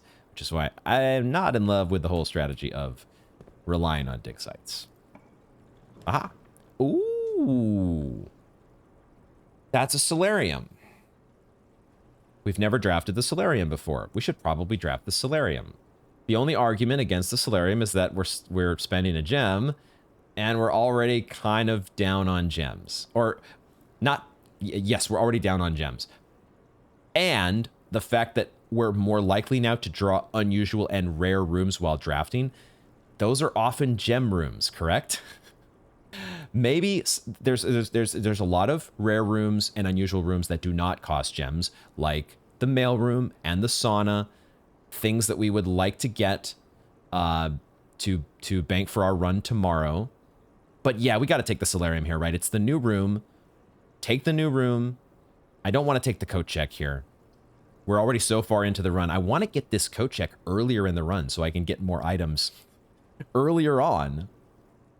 We try the new room here, right? When in doubt, draft the new room. Even if it is spending a gem, get the new room. Let's check it out. Solarium time. Do we check the solarium first? It looks like there might be gems there. There could be gems there, and there is a dig site as well. We'll check the solarium first. Let's do it. Oh, it's a game. There's a game here that could have an allowance token. Oh, shit. Okay. I see a note over here. Let's check our dig site. There is a dig site, of course, which has nothing. But it's a green room, so it's very likely to have a dig site. Couple sketches and a black pawn. The sketches, which may now be more important than I thought. Let's try playing this game. I'm guessing in this instance we want the green squares to be where the diamonds are. That's what it looks like. Because if I do this, it probably resets it. So we want the green squares to be where the diamonds. So can I just click? What happens if I click this green square? Does it swap with a yellow? No. Does this swap with the green? No. So do the greens only move when they are next to a blank? This clicking this yellow did nothing, so I would presume that clicking this yellow would do nothing as... Never mind. The yellows bubble up? Is that what they do? We've got 3 out of 4 now. I'm not sure if there's a way, though, because the greens don't seem... Oh, what the hell? Why did that do that? What? So, the green here is swapping places with this yellow. What happens if I click this yellow? It bubbles up. I can always reset, right? I do have a reset. So if worst comes to worst, I can reset and go back to the initial state by clicking one of the diamonds that's not next to the green. So that swaps there. What happens if I click a blank? I don't think blanks do anything. So that green doesn't move, though. When a green is in... Oh, now... Wait, what the heck? Okay. Okay, I think I get it. When you click a green that is opposite a yellow, it swaps with it. That, I think, is what's going on. Okay. So that means... Okay, so if that's the case, that's our way to get yellows back down to the bottom. Because if clicking on a yellow seems to only bubble it upwards. Do I need to reset from here then? Maybe I'll reset just now that I kind of have an idea of what how the shapes behave or the colors behave. Because what I want to do is, if I've got these greens that start to the middle of the left column and the middle of the right column, I could bubble up a yellow like this, right? But then how would I get... If I click this green, nothing's going to happen because it's just... I mean, it could be swapping places with the green, and we just don't see it because that doesn't change how we perceive it. I want to get a green up in this corner, but I need to do that how? If I switch... I could put... I could, like, do this, and then do this, and then I could do this, and then I could do this, but then I'm kind of back in the same spot, because the yellow has bubbled up already. That's not the problem. So, how do I do this? And there's no undo, unfortunately. There's just a straight reset. If I just wanted to get a green into this corner, I can do that fairly easily by going like this. And then I think I just go like this, actually. I swap like this, and then I go like this. That's actually way easier than I thought. Boom. And we get another allowance token. Let's go. Our allowance is up to 6. So we are starting our day, when we so choose, to open that envelope in the entrance hall. We're starting our day with the option to have 6 coins, which is nice. Okay, great, great, great. Now let's check our note. See what we've got here. Written by Bridget. Bridget is not the house manager. That's Anne Babbage. Bridget. Let me check my notes real quick and see where have I seen, if any, if at all, have I seen the name Bridget? Okay, the Bridget was mentioned by supposedly Mrs. Babbage. Bridget is named on the pantry note. And I guess she's mentioned somewhere else. Oh, Bridget is also mentioned in the office on that note that has the book titles. Okay, so Bridget is one of the staff, and she's sent to run various errands and stuff. But in this case, she's the one writing to Mr. Nagula. Anne wanted me to remind you once again that it is expected of you to keep the grass in the cloister cut and the trees trimmed. I have a feeling you may have forgotten how to open the cloister wall again. So to save you some stern words, I decided to draw you a little diagram to help you out. Who knows, maybe this time it will stick. Cloister grounds access. While face to face with the angel, press the base of the 2 pillars on either side of you. Oh my god, there is a little trick to it. And there was a piece of information elsewhere that you had to draft in order to open up the cloister. Oh my god. I did a little bit of pixel hunting, but I honestly did not do anything nearly as exhaustive as I probably would have had to get this. So of course we take screenshots, and oh my god. Mr. Nagula. I don't think we've had that name mentioned anywhere.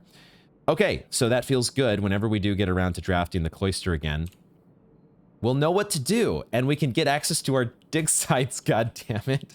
Well, our dig sites that are not going to give us anything, because they never do. But we'll keep drafting in the left-facing direction, I think, right? And hope to get a garage. The garage would cost us our last gem, so I'm not sure exactly what we're hoping for at this point. We're a little bit constrained on gems, so not sure. Not sure. Do we have any more access to gems via coins? The commissary is like the main source, and it has no gems for sale. So that's probably going to be the thing that weighs us down the most here. There is a garage, sure enough. The garage is open to us, and we kind of need more keys, even if we're not going to be able to draft some of these rarer rooms that do appear, because they're going to cost gems that we just don't have. The maid's chamber would allow us to continue drafting into rank 6 from this location, but I don't think that's nearly as good as taking a garage, right? We don't have the car keys, so the garage isn't quite as good. Is the maid's chamber unusual rarity? I think it is. So these are all unusual. So there's a good chance that the archive floor plan is also unusual. Now that we've drafted the solarium, does that mean that I want to take a stab at it here? I just hate spending my last gem, but shooting in the dark is probably also not a good idea, because we could get something like, I don't know, the gymnasium. Or not the gymnasium, that's not what I'm thinking. I'm thinking of the weight room, but I don't think they would give us the weight room here, because I want to say they wouldn't put a rare to the left of maid's chamber, but I could be making that up. It could be a harebrained idea that I've got all of a sudden. Spending our last gem to get 3 keys is not the worst idea. Now, the maid's chamber, the argument you could make for it is that it is a bedroom, so it gets you 5 more steps. But it does, you know, if there's a world, if we're living in a world where we somehow make it out of the house back to the trading post, we need steps. We definitely need steps. And now the reason to not take the solarium is that now it makes the kitchen so unlikely to get, isn't it? The kitchen is now, are we completely out of the running for a kitchen? And are these 75 gems just going to go to a complete waste? We'll find something to do with these gems, right? Gems, coins. The gold. We shall figure out something to do with the gold, I hope. We still have the running shoes as well in the commissary to get us back outside. I think you're supposed to take the garage. Especially when the locker room is still an option, right? There are gems to be had in the locker room if we get that offered to us. So take the garage here. It hurts going down to 0 gems, but I think it's the solid pick.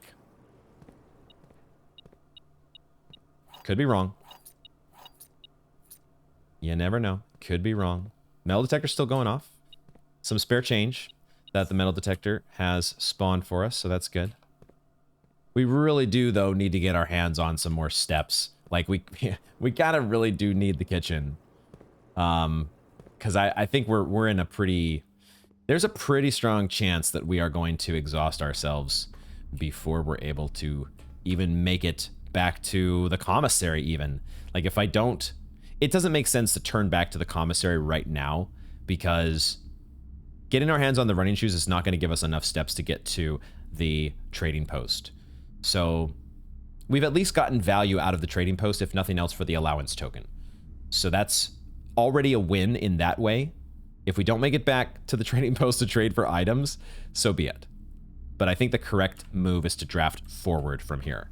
And we start by drafting and hoping, even with the solarium dictating the outcome of things, we're hoping to get a kitchen. Even if we had the debt or a dining room. There's a dining room. Okay. All right. The dining room is not aligned ideally, but you take it. You do not pass a dining room in this spot, mainly because you can't... I mean, you could take the spare room, but you got to take the dining room, right? You got to get those steps. We just don't know what the main course is. That's the only problem. So we can't, like, boost our steps that additional 10 by trying to aim for some... I mean, we kind of know what... We have an idea of what rooms that we could aim for with the dining room. We know that both the boiler room and the furnace can be used or could potentially get us extra steps. I guess there's also a trophy room and a showroom, but we've never even seen the trophy room offered, and I think we've only had the showroom offered once. At the same time, we now have the solarium that's going to be dictating our draft pool, or the options that we draw each time. In any case, we're taking the dining room here. Let's not overthink this one. We need the steps. Now, I'm not going to go in the dining room because I actually want to draft both rooms out of the chapel. And I think we're going to draft to... Well, we're going to see what's locked. Oh, wait a minute. There's also a gem here in the chapel. Holy shit. We got a gem. Are you kidding me? That's amazing. Bro, all that tithing that we... All those tithes finally paid off. It wasn't that the random parishioner left their tithe in the pew. It's that one of the bishops left behind the gem that he bought with all those all that tithing money. Okay. All right. So now do I have a choice on where I want to draft first? I feel like I want to draft in the direction of the east wing, but it could also be dictated by what is locked by a key. Let's just try to draft to the east wing and see what we get. Holy shit, that's a master bedroom. But we can't afford it. Why does this keep happening? Why does this keep happening? The other option that we can see is a servant's quarters. Can't get the master bedroom. God damn it. We should have taken it, I think, the first time and just taken the new room, you know? New rooms are new rooms. I want to get steps, though. Master bedroom would have been great here. We might see it again, though. Solarium might give it to us again. And if that does happen, that means we want to hold on to a gem. Our precious gem. After we just picked up the garage, the servant's quarters is not as... It would get us 3 keys for a gem. It's like another garage here. But I kind of want to just gamble with the floor plan. The archived floor plan. Because that could open up into the other parts of the... it could be anything. It could be anything. Gamba. And it's free. That's the important thing here, is that it doesn't cost us a gem. And these are both already dead ends, right? We can't do any worse in terms of navigability. I think I take the archive floor plan here. If the servants' quarters were new, If we'd never drafted the servants' quarters, I might take it. We've already been in there once, though. So I'm going to go with the gamble option here and see what we get. That is an east wing. Perfect. Love that I did that. Now I think we draft the chapel, or the other side of the chapel. See if it'll open. If it's locked, we can decide. But let's at least see what we get in this direction first. It's not locked. I feel like, oh my god. That's a freezer.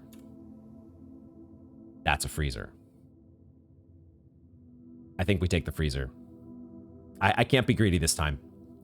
I don't really have, like I said before, the commissary, the only things, I'm not going to be able to get the magnifying glass to check the manual in the drafting studio, the drafting strategy volume. I won't be able to do that this run. I would not be able to buy the other items in the commissary to take back to the trading post. So we do miss out on that. And we don't get a whole lot of gems to carry over to the next day, but we do get one. And we get 75 coins at the start of a day along with our allowance. And the thing is, I just don't have any other real way to sink in my... I don't have a gold sink. There's no shrine. There's no casino. Like when I passed up the freezer before, I think I had a casino.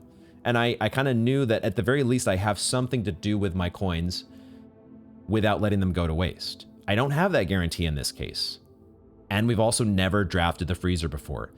I think we're at a point in this run where we say, this hasn't really, like, things are, like, it's going on, we're hanging on. We're hanging on.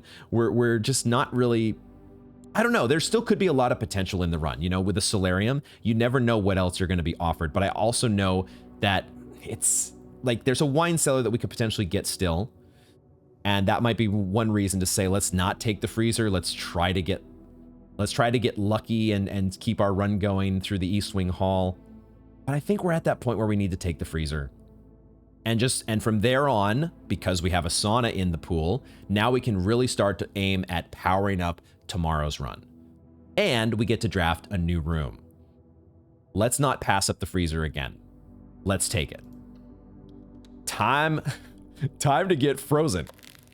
Oh, look at that. The animation, not animation, but the freezing, the icicles that have been added to our gems and our coins to say, you're not doing anything else with this shit today. Okay, there it is. So if we don't even make it back to, we may not even make it back to the trading post because now we can't buy food. So we've locked ourselves out of that, but we do have a dining room. So that's still, we may still be able to do the things that we want to do. Oh my God.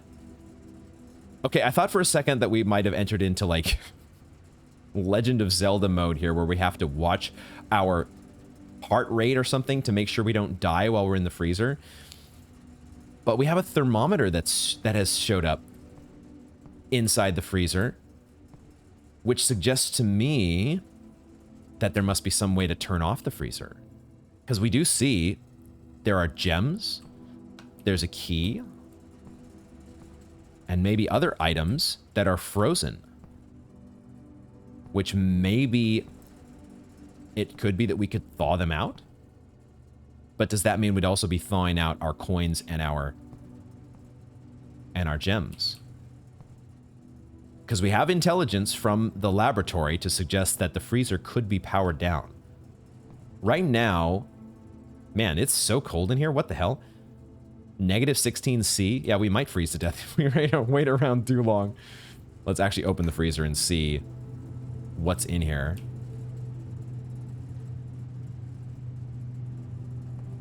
There's a note here that's frozen. And there's also another key.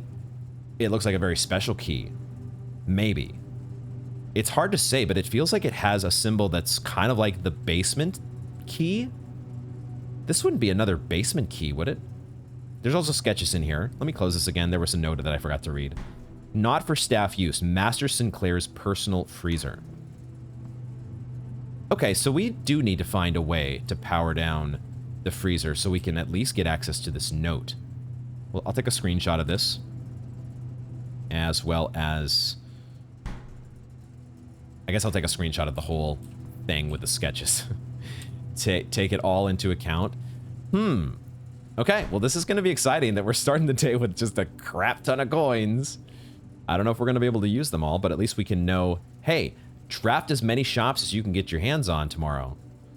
Key over here, gems over here. And who knows what else that I'm not currently noticing. There is a chess piece as well, isn't there? A white pawn. We made it into the freezer, which means that we get to read about the freezer. It is a rare. Dedicated to deep freeze and cold storage, Mount Holly's freezer is an insulated space kept almost as frigid as the snowy mountains of Carrarica. Sustaining a sub-zero temperature is vital for keeping the items in this room under ice. Seems to me we've got to get back to... Actually, where do we want to get? Is it the boiler room that we would want to access again in order to power down the freezer? There it is, the freezer, though. It is room 40. It doesn't say it here on this screen, but I think 46, 45, 44, and then 40.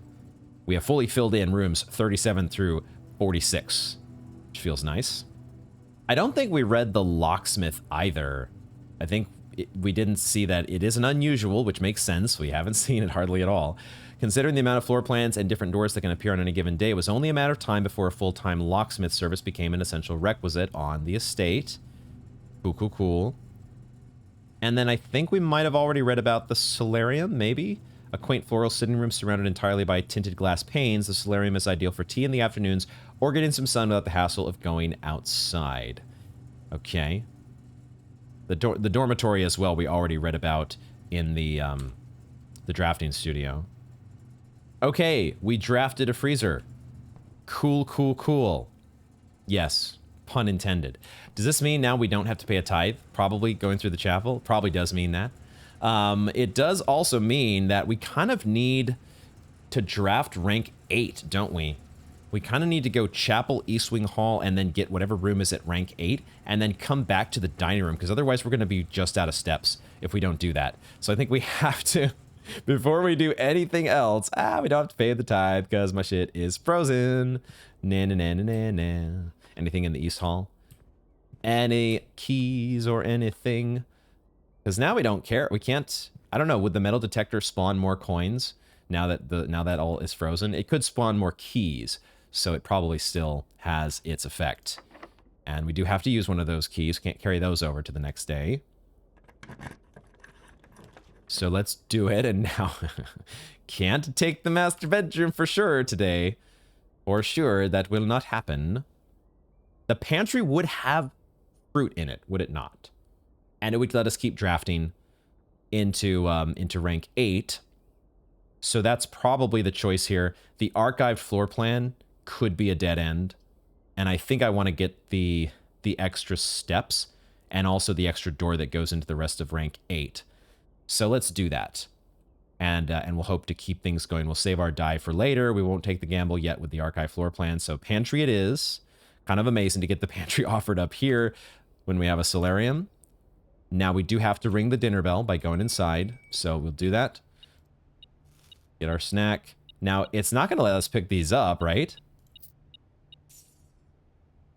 It let us pick them up, but I see the total is still at 75. So just as the freezer was described, coins are locked in. Okay, so we're not drafting yet, though. Are we? Maybe we are. Maybe we are, maybe we aren't. Should we just draft while we're here? Let's see if it's locked. Because there's no harm, right? I don't think there's any harm. We have steps to get back to the dining room, and that doesn't cost us a step to draft. So let's see. It's locked. Okay, we can make that decision later then. Let's go get our main course. We get the main course, and then we might decide whether we are going to go back.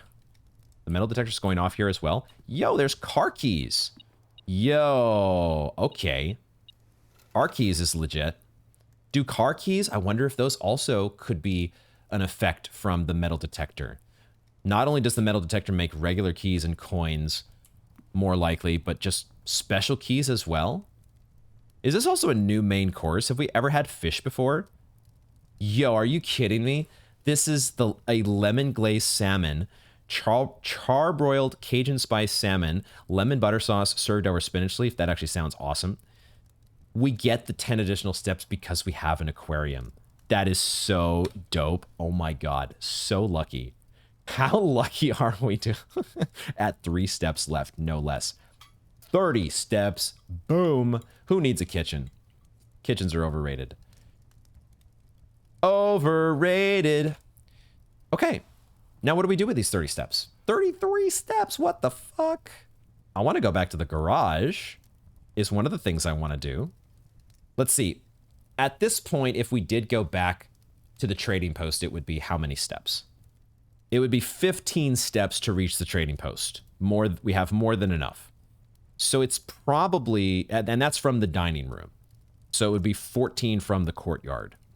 And it would be 13 from the archives. The archives is our little central point there where we can get over to the garage. It probably makes sense to get back to the archives with 20 steps left, because that lets us get, no, we don't want to do exactly, we have to leave at least 1 step, right? We need to get to the trading post and have 1 step still, because if we have 0 steps, we're exhausted and we can't do anything. So we would not get to do the trading at the trading post. So we would need to make it back if we want to get the garage. Oh no, we actually need a little bit more. If I'm thinking of, the thing I'm thinking about is there might be an upgrade disc in the garage because of the key card. And then we would have to take a couple extra steps to get to security in that instance. Unless we drafted a terminal somewhere up here. Do we want to just go to the garage now while we're here? Maybe so. This way I don't have to like overthink what I'm doing. It's just maybe slightly steps inefficient, because if we're going to go draft the rest of the stuff up above, like we could save just a couple steps by going there first and doing all that business.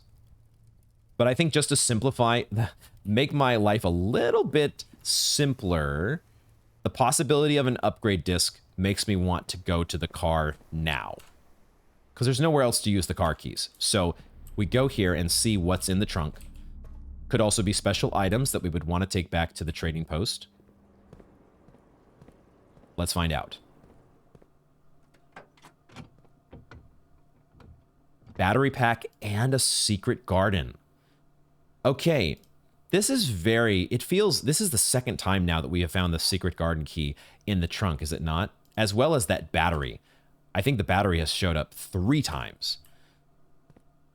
So that's really interesting, because the secret garden, I kind of do want to go back there. And we could get there, theoretically, if the east wing hall, if this is a locked door, we didn't try it yet, but if it's a locked door, I think that lets us get to the secret garden. And that would spread fruit around the house. And that's probably just what we want to do. The only other way we would get to the secret garden is if we managed to make it all the way to the west wing, which feels pretty unlikely, considering I've only got 2 keys. So that's what we do. We hope we get the east wing hall as a locked door to the bottom. Did we already try it? It might have already been locked and I already forgot. And if that happens, if we're spreading fruit to the rest of the house, then there's almost, we're going to be very healthy on steps getting back. So now we're here in the archives with 25 steps.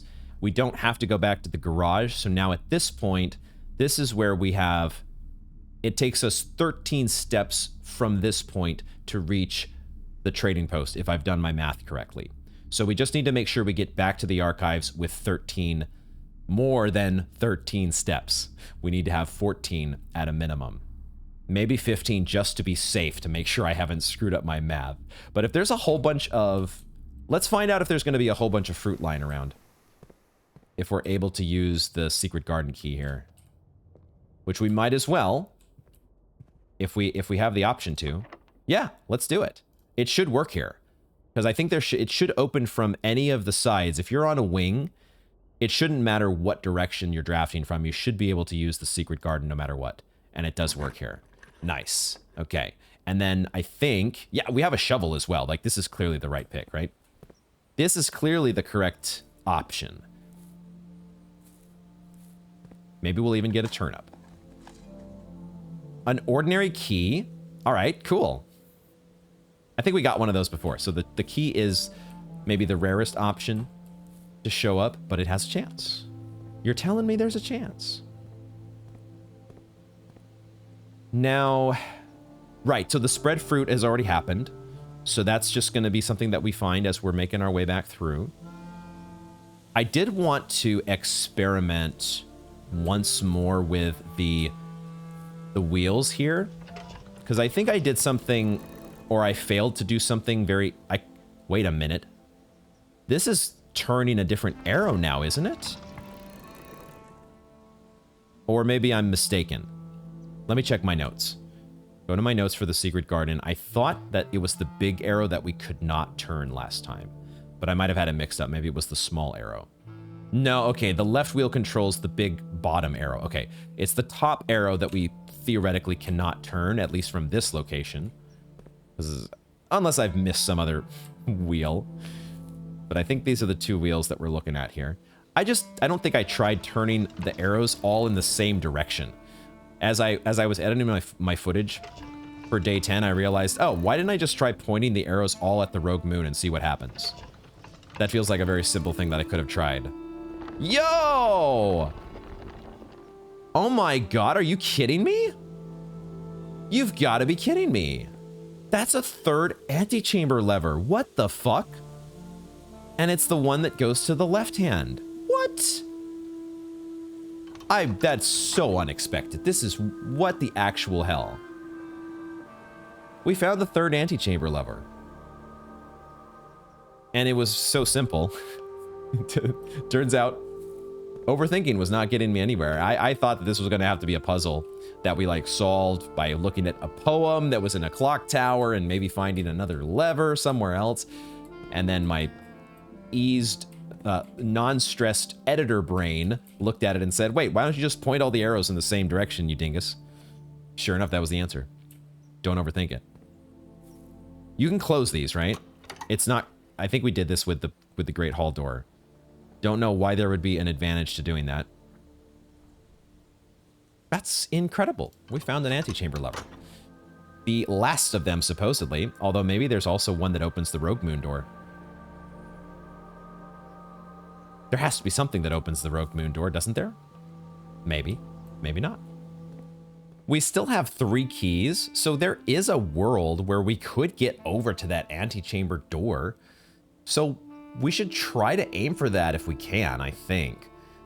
We may not get there, but I mean, since this has kind of just fallen into our laps out of nowhere, then we should, assuming we can make it back. This is my only concern, is I do want to make it back to the trading post, and I wouldn't want to do that at the cost of just getting into the antechamber for the second time, because it seems unlikely that there would be anything different to find in the antechamber.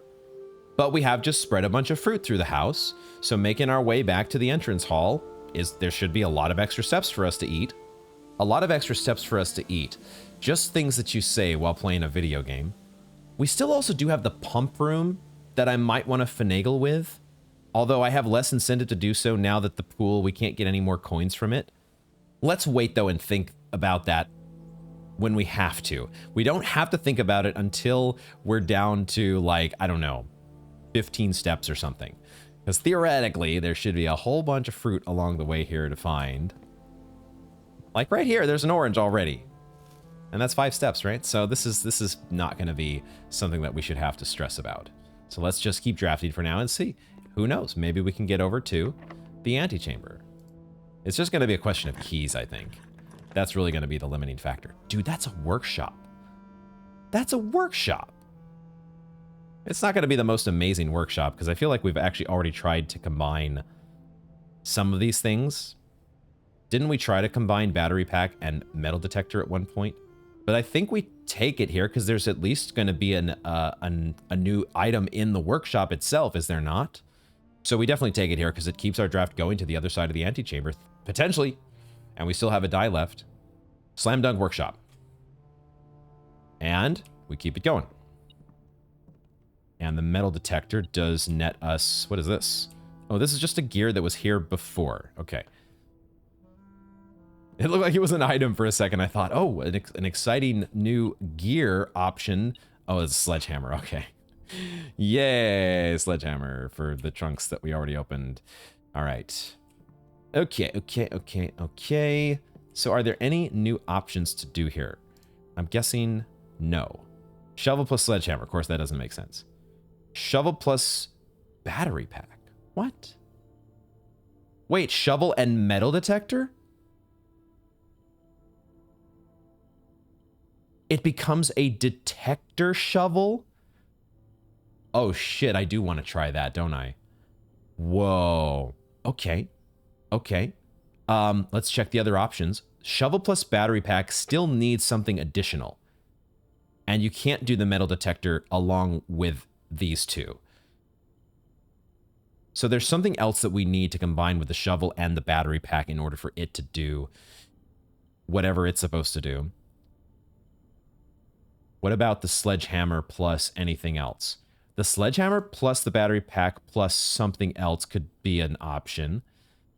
The battery pack, it looks like it needs at least 2 other things to go with it so far, though. Doesn't make sense that the coin purse would be combined with anything, nor the sleeping mask. So it's really just this metal detector plus the shovel, which I want to see what that does. Even if it means it might, like, it might cost us. I don't think we could take these apart, but we got to try new stuff, right? Even if it's like, oh, you lost 2 of your items that you could trade at the trading post. But we also learned what a detector shovel does, so let's try it out. Because who knows, maybe it's the most awesome sauce thing in the world. Detector shovel. What the fuck? An improved detector shovel. Greater chance of finding keys and coins. Not the best when we've got a freeze, when we've already used a freezer. And a much greater chance of finding them while digging. Okay. So it's just boosting the overall chances of both of these. That's pretty cool. Who knows? Maybe we'll even still be able to trade it at the shop. As I suspected, those items are no longer available here. It's not like you can once you've fused together, the fusion of the shovel plus the metal detector cannot be undone. It is too powerful. Okay. All right, let's keep it going. Hopefully we get some more keys, because we might need them, because there's a whole bunch of locked doors now with that. Now that we're at ranked 8. Rank 8. I get to the end of these runs. These runs last so long, I just have no ability to speak or anything. Now that's a foyer, which we can't afford. An unaffordable foyer, but we do get a dark room. So I don't think we redraw. Do we ever redraw just to avoid getting a dark room? Because otherwise, what are we using our die on? Maybe we do the die here because it doesn't make sense to use it in the dark room, right? I take that back. It could make sense using it in the dark room if for some reason the dark room only offered you gem options. But I do feel like I'd have to look at my draft results. I'd have to look at my previous drafts, but I think the game does guarantee that you always have at least one non-gem option. The problem in this case is that we could re-roll here and we could get 2 gem options plus a dead end. But we would have at least used our die to get something other than a dark room. The dark room, we still don't have the utility closet to go with it. Wouldn't it be great? We get the dark room, and then we get the utility closet going through the last door in the dark room. We're also down to our last key.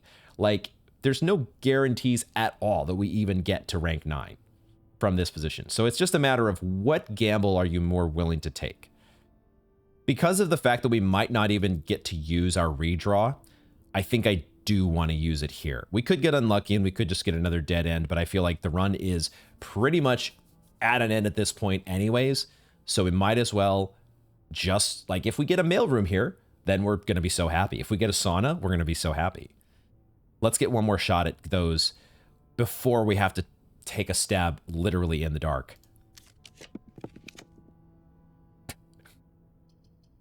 Of course. Of course. Oh, I hate this game. I hate this game. There's an attic. Wouldn't have been able to afford it, though. Is that the first time we've ever seen the attic outside of the drafting strategy volume? Fascinating. Yeah, I guess the game would have to guarantee, since there's no way to, like, back out of a draft, the game has to guarantee that you get one non-gem option. Otherwise, like, you might be, like, soft locked on the draft screen.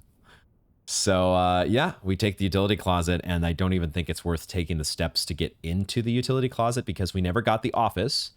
So we still don't know what the email says regarding the utility closet and the VAC switches.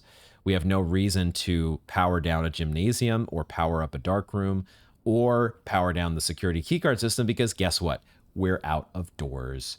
So even though we did get some cool stuff still though. We got a freezer for the first time and we got a lot of value out of it. It's mostly gold value, but that's okay. We're going to find ways to spend our gold on day 12. We got another Alzara vision or prophecy, and we found another antechamber lever, which is good knowledge. I do want to make it back into the antechamber at some point, preferably from one of the other directions, just to see if there is anything different. Would we ever get offered a different key because we came in through the left or the bottom door? But we will take the utility closet. Like, I guess we even like have steps. I think we're totally fine on the number of steps that we have left. We could afford to go in the utility closet and just take a look around because there's going to be fruit on the way back. So no matter what, we should be fine. Oh yeah, the garage. We do have the garage as well that we could... Oh yeah, that's actually... We might as well turn that on because now we really have nothing standing in our way. There's literally no barrier between us and getting to the trading post, correct? Because we don't have a reason to go back to the commissary. Our coins are frozen, and I don't think we have any reason to go back to any other part of the house. There's no upgrade disc to take to security. There would only be the pump room. The pump room is the one decision point that we would think about here in terms of, do we want to use it to lower the reservoir? I think we've got enough steps to at least take a look. So let's go back to the pump room and just see. There is an apple even in the archive, so I think we're more than fine on steps because we can get out through the garage now, so this is perfect. So let's take a look at the dump room. Oh my god, I actually said the dump room. It's the dump room, folks. The pump control room. I have this wild theory that if we could drain the reservoir by 1 tick... Oh, that feels like a very wild theory here. There are so many ticks to go through here. I don't know if even just taking 1 off of the board is even possible. Because both of these tanks are full, aren't they? And we would have to put all of one of them into the fountain. I guess we could do it this way. We would put 4 in the fountain, and we would take away 3 from the kitchen. And then we would take 1 away from the reservoir. And that would be a way to drain it by 1. But the problem then, here's the problem with doing that. That all is predicated on the idea that you're able to ride the boat across to the other side once you get down to the reservoir. If we put 4 things of water back in the fountain, we're not going to be able to access this, right? I don't know for sure if we need to fully drain the fountain in order to be able to access the basement door, but I think that makes sense. The one thing that gives me pause is the fact that I see there are 2 different shades here as I'm looking at these fountain indicators. 7 of them have like a lighter shade than the top 5. And that makes me wonder is like, are the top 5 actually what is represented by the staircase? Does the basement door, is that located like right here? And then this lighter shade is actually some, like the drain that's below. Like don't we see a drain down at the bottom of the, we could take a look and see. All that to say though, I think, I just don't have enough information yet. I don't have enough information to know. I think this is I think I'm overcomplicating. I think whatever I'm trying to come up with here is an overcomplicated solution that doesn't feel right. And what they really want us to do is make use of this second tank. This second tank has 6 units in it. Right now it has 1, so I guess it has 5 additional units that we could fill up. And I think that's what we want to do. I'm not sure. We at least want 2, if we're going to fully drain the reservoir, there's still going to be, it has 2 more units than the fountain. So if we fully took water out of the reservoir, put it into the fountain, we'd still have 2 more that we would need to drain. And that's what it feels like this tank is for. I just don't think I quite have all of the information that I need. And so rather than trying to do, like, take out 1 unit from the reservoir in the off chance that somehow the fountain is, like, because we're going to have to put water in the fountain to make that happen. We'd have to take 1 unit away from the reservoir and put 1 unit in the fountain. And I don't know for sure if that blocks off my access to the basement door. And until I know that, until I have a better certainty about what that does, because then my harebrained idea of riding the boat is not even possible because we can't get through the basement door. And that all presumes that we would be able to get back to the antechamber and get the basement key and then make it down to the bottom of the fountain and still be able to access it. I think we're not going to do anything with the pump control. We're just going to leave it as is because I just feel like I'm shooting in the dark. I don't have enough info yet. We need to read the email.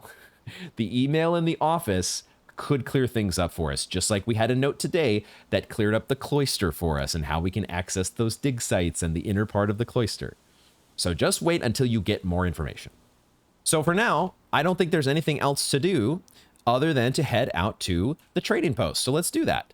Let's go through the garage because it's the guaranteed way, the shorter way and the guaranteed way to get us to that trading post.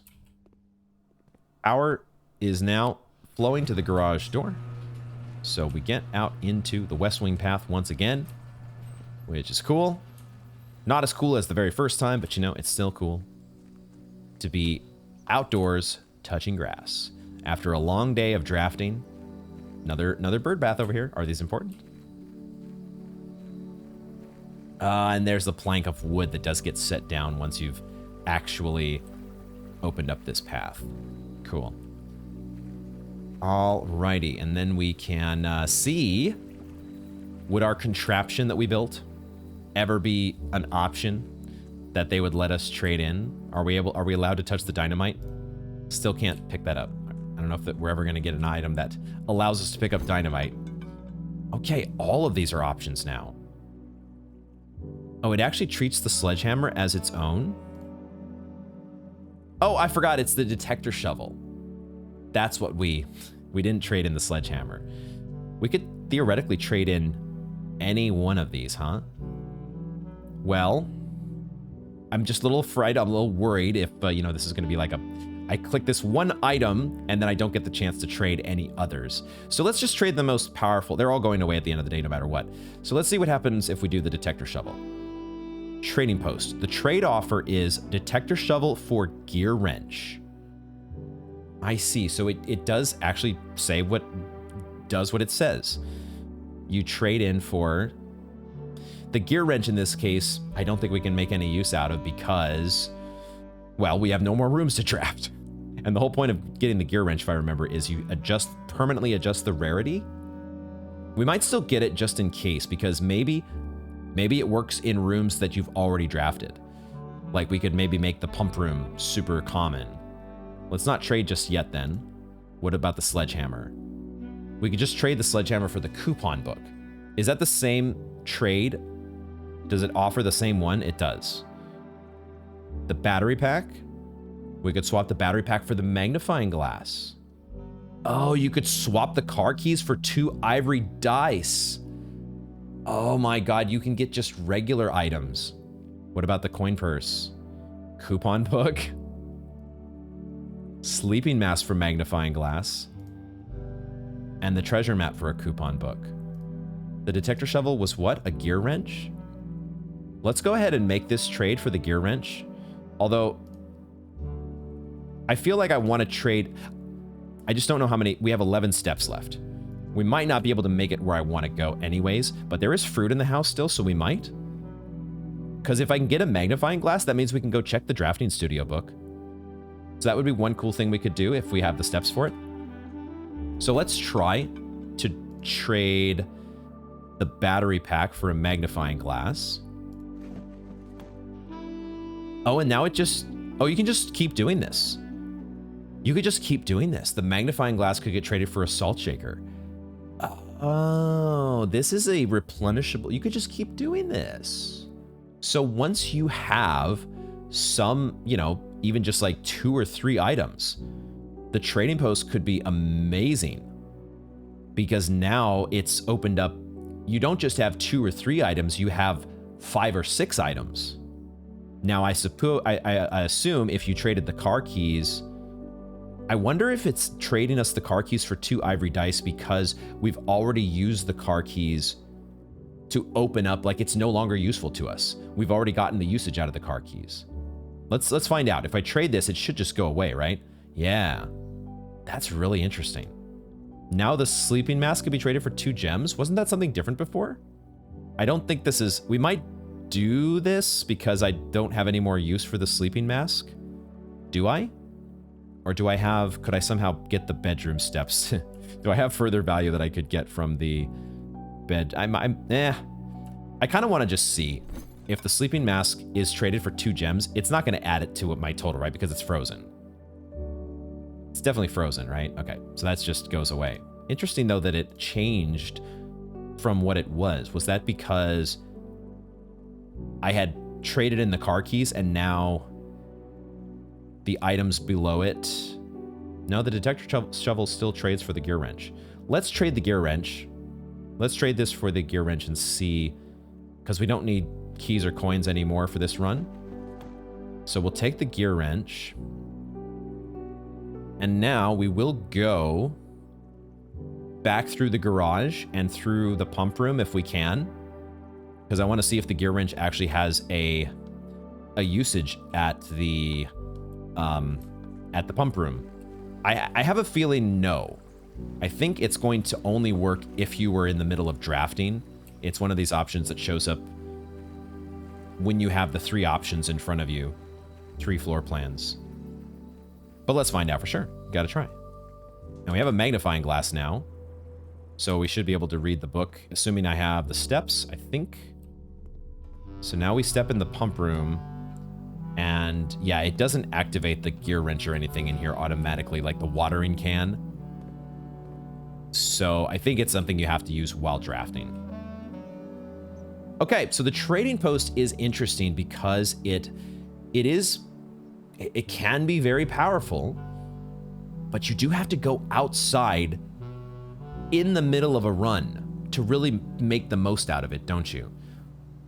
Which kind of means you need a garage. But the garage is not, you know, it's an unusual rarity, but we've been able to draft it in a lot of cases. You just have to get to the West Wing somehow, and there's a good chance you're going to see it. Now, we did get the solarium before we drafted it, right? So maybe we got a boosted chance today to see it. Or we just need to have more things like the kitchen and running shoes to maximize our... If we have like a bedroom-centric draft going, then the trading post might be more valuable because you have more steps to get back to it. But I see now how you want to think about the trading post. It's not like rooms like the shrine, or like the shrine is one you want to come to at the very end, and the root cellar, well, maybe not the root cellar, but the hovel is one that you would want to get at the very start. The shelter you would also want to get at the very start. The tool shed, like there are some of these that just make sense getting those at the very beginning of the day. But there are others that you're not going to be able to get maximum value from until you make a return trip. All right, we'll continue to think about the usefulness of the trading post. Let's see if we can make it back. I think we should have just enough steps to get to the drafting studio, and maybe we'll just get some fruit as well to make it that much more. Oh, but we have the bedroom. I forgot about the bedroom. And we do, I think, even get... No, I traded in the sleep mask. I traded in the sleep mask, but I don't need it. I didn't need it anymore because I had more steps than I needed. We get an apple here in the drafting studio anyways. And now we get to take a look at drafting strategy one more time. I think the only thing that I'm going to find, if anything, is going to be on the red pages, or the red room section. Doesn't seem like there are any details here on the other sketches. I'll take a look to be sure. You never know. Oh, I can see that this sketch here is actually showing us the Great Hall, isn't it? Okay, what do we have here? It looks like, So I could sort of read these before. I thought that this one on the right said Lydia, and that is the case. This other one, I'm not sure yet. Dauja? D-A-U-J-A? Are those actually clues? Do we actually need to know those names to solve some puzzle? Or is it just an Easter egg? Are these like, you know, the kids of one of the developers or something? All right, I think that's where we are going to call it a day. We, man, 6 allowance tokens we're up to now. We tripled our allowance allotment during this draft, which was very unexpected, but that's what you should do with blueprints, is expect the unexpected. That is where we will wrap up this installment. We will call it a day. Nothing else to do here. We've got frozen assets. That's the most exciting thing about going into day 12, is that we have 75 coins and a gem to start the day with. So boy, oh boy, are we looking for gold sinks on day 12. Look at that pretty garden manor. It's kind of amazing, given the last draft that had, I thought, many more green rooms, that we, maybe we got a garden manor on day 10 as well. I don't remember what we had at this point, but awesome that we finally got to draft the freezer, and we also got the solarium. So we had 2 new rooms, and we'll be looking forward to drafting the cloister now that we know how to properly access that seemingly inaccessible garden. Totally would have never expected to get the secret garden 2 days in a row. What are the chances of that? There's still some stuff to figure out with all of these rooms that have the gears that connect to the boiler room in some way. There's like, were we that fortunate to get the pump room next to the boiler room that one time a few days back? Still so much to figure out. I want to be able to just such a well-designed game. All the layers of knowledge and information and puzzle solving, all built around and structured around this drafting game of piecing together floor plans and trying to optimally lay out your blueprints. That's why the name of the game is the way it is. And that's what we'll look to do on day 12, is put everything together the way that it's supposed to. As always, thank you all very much for joining me, and I hope to see you in the next one.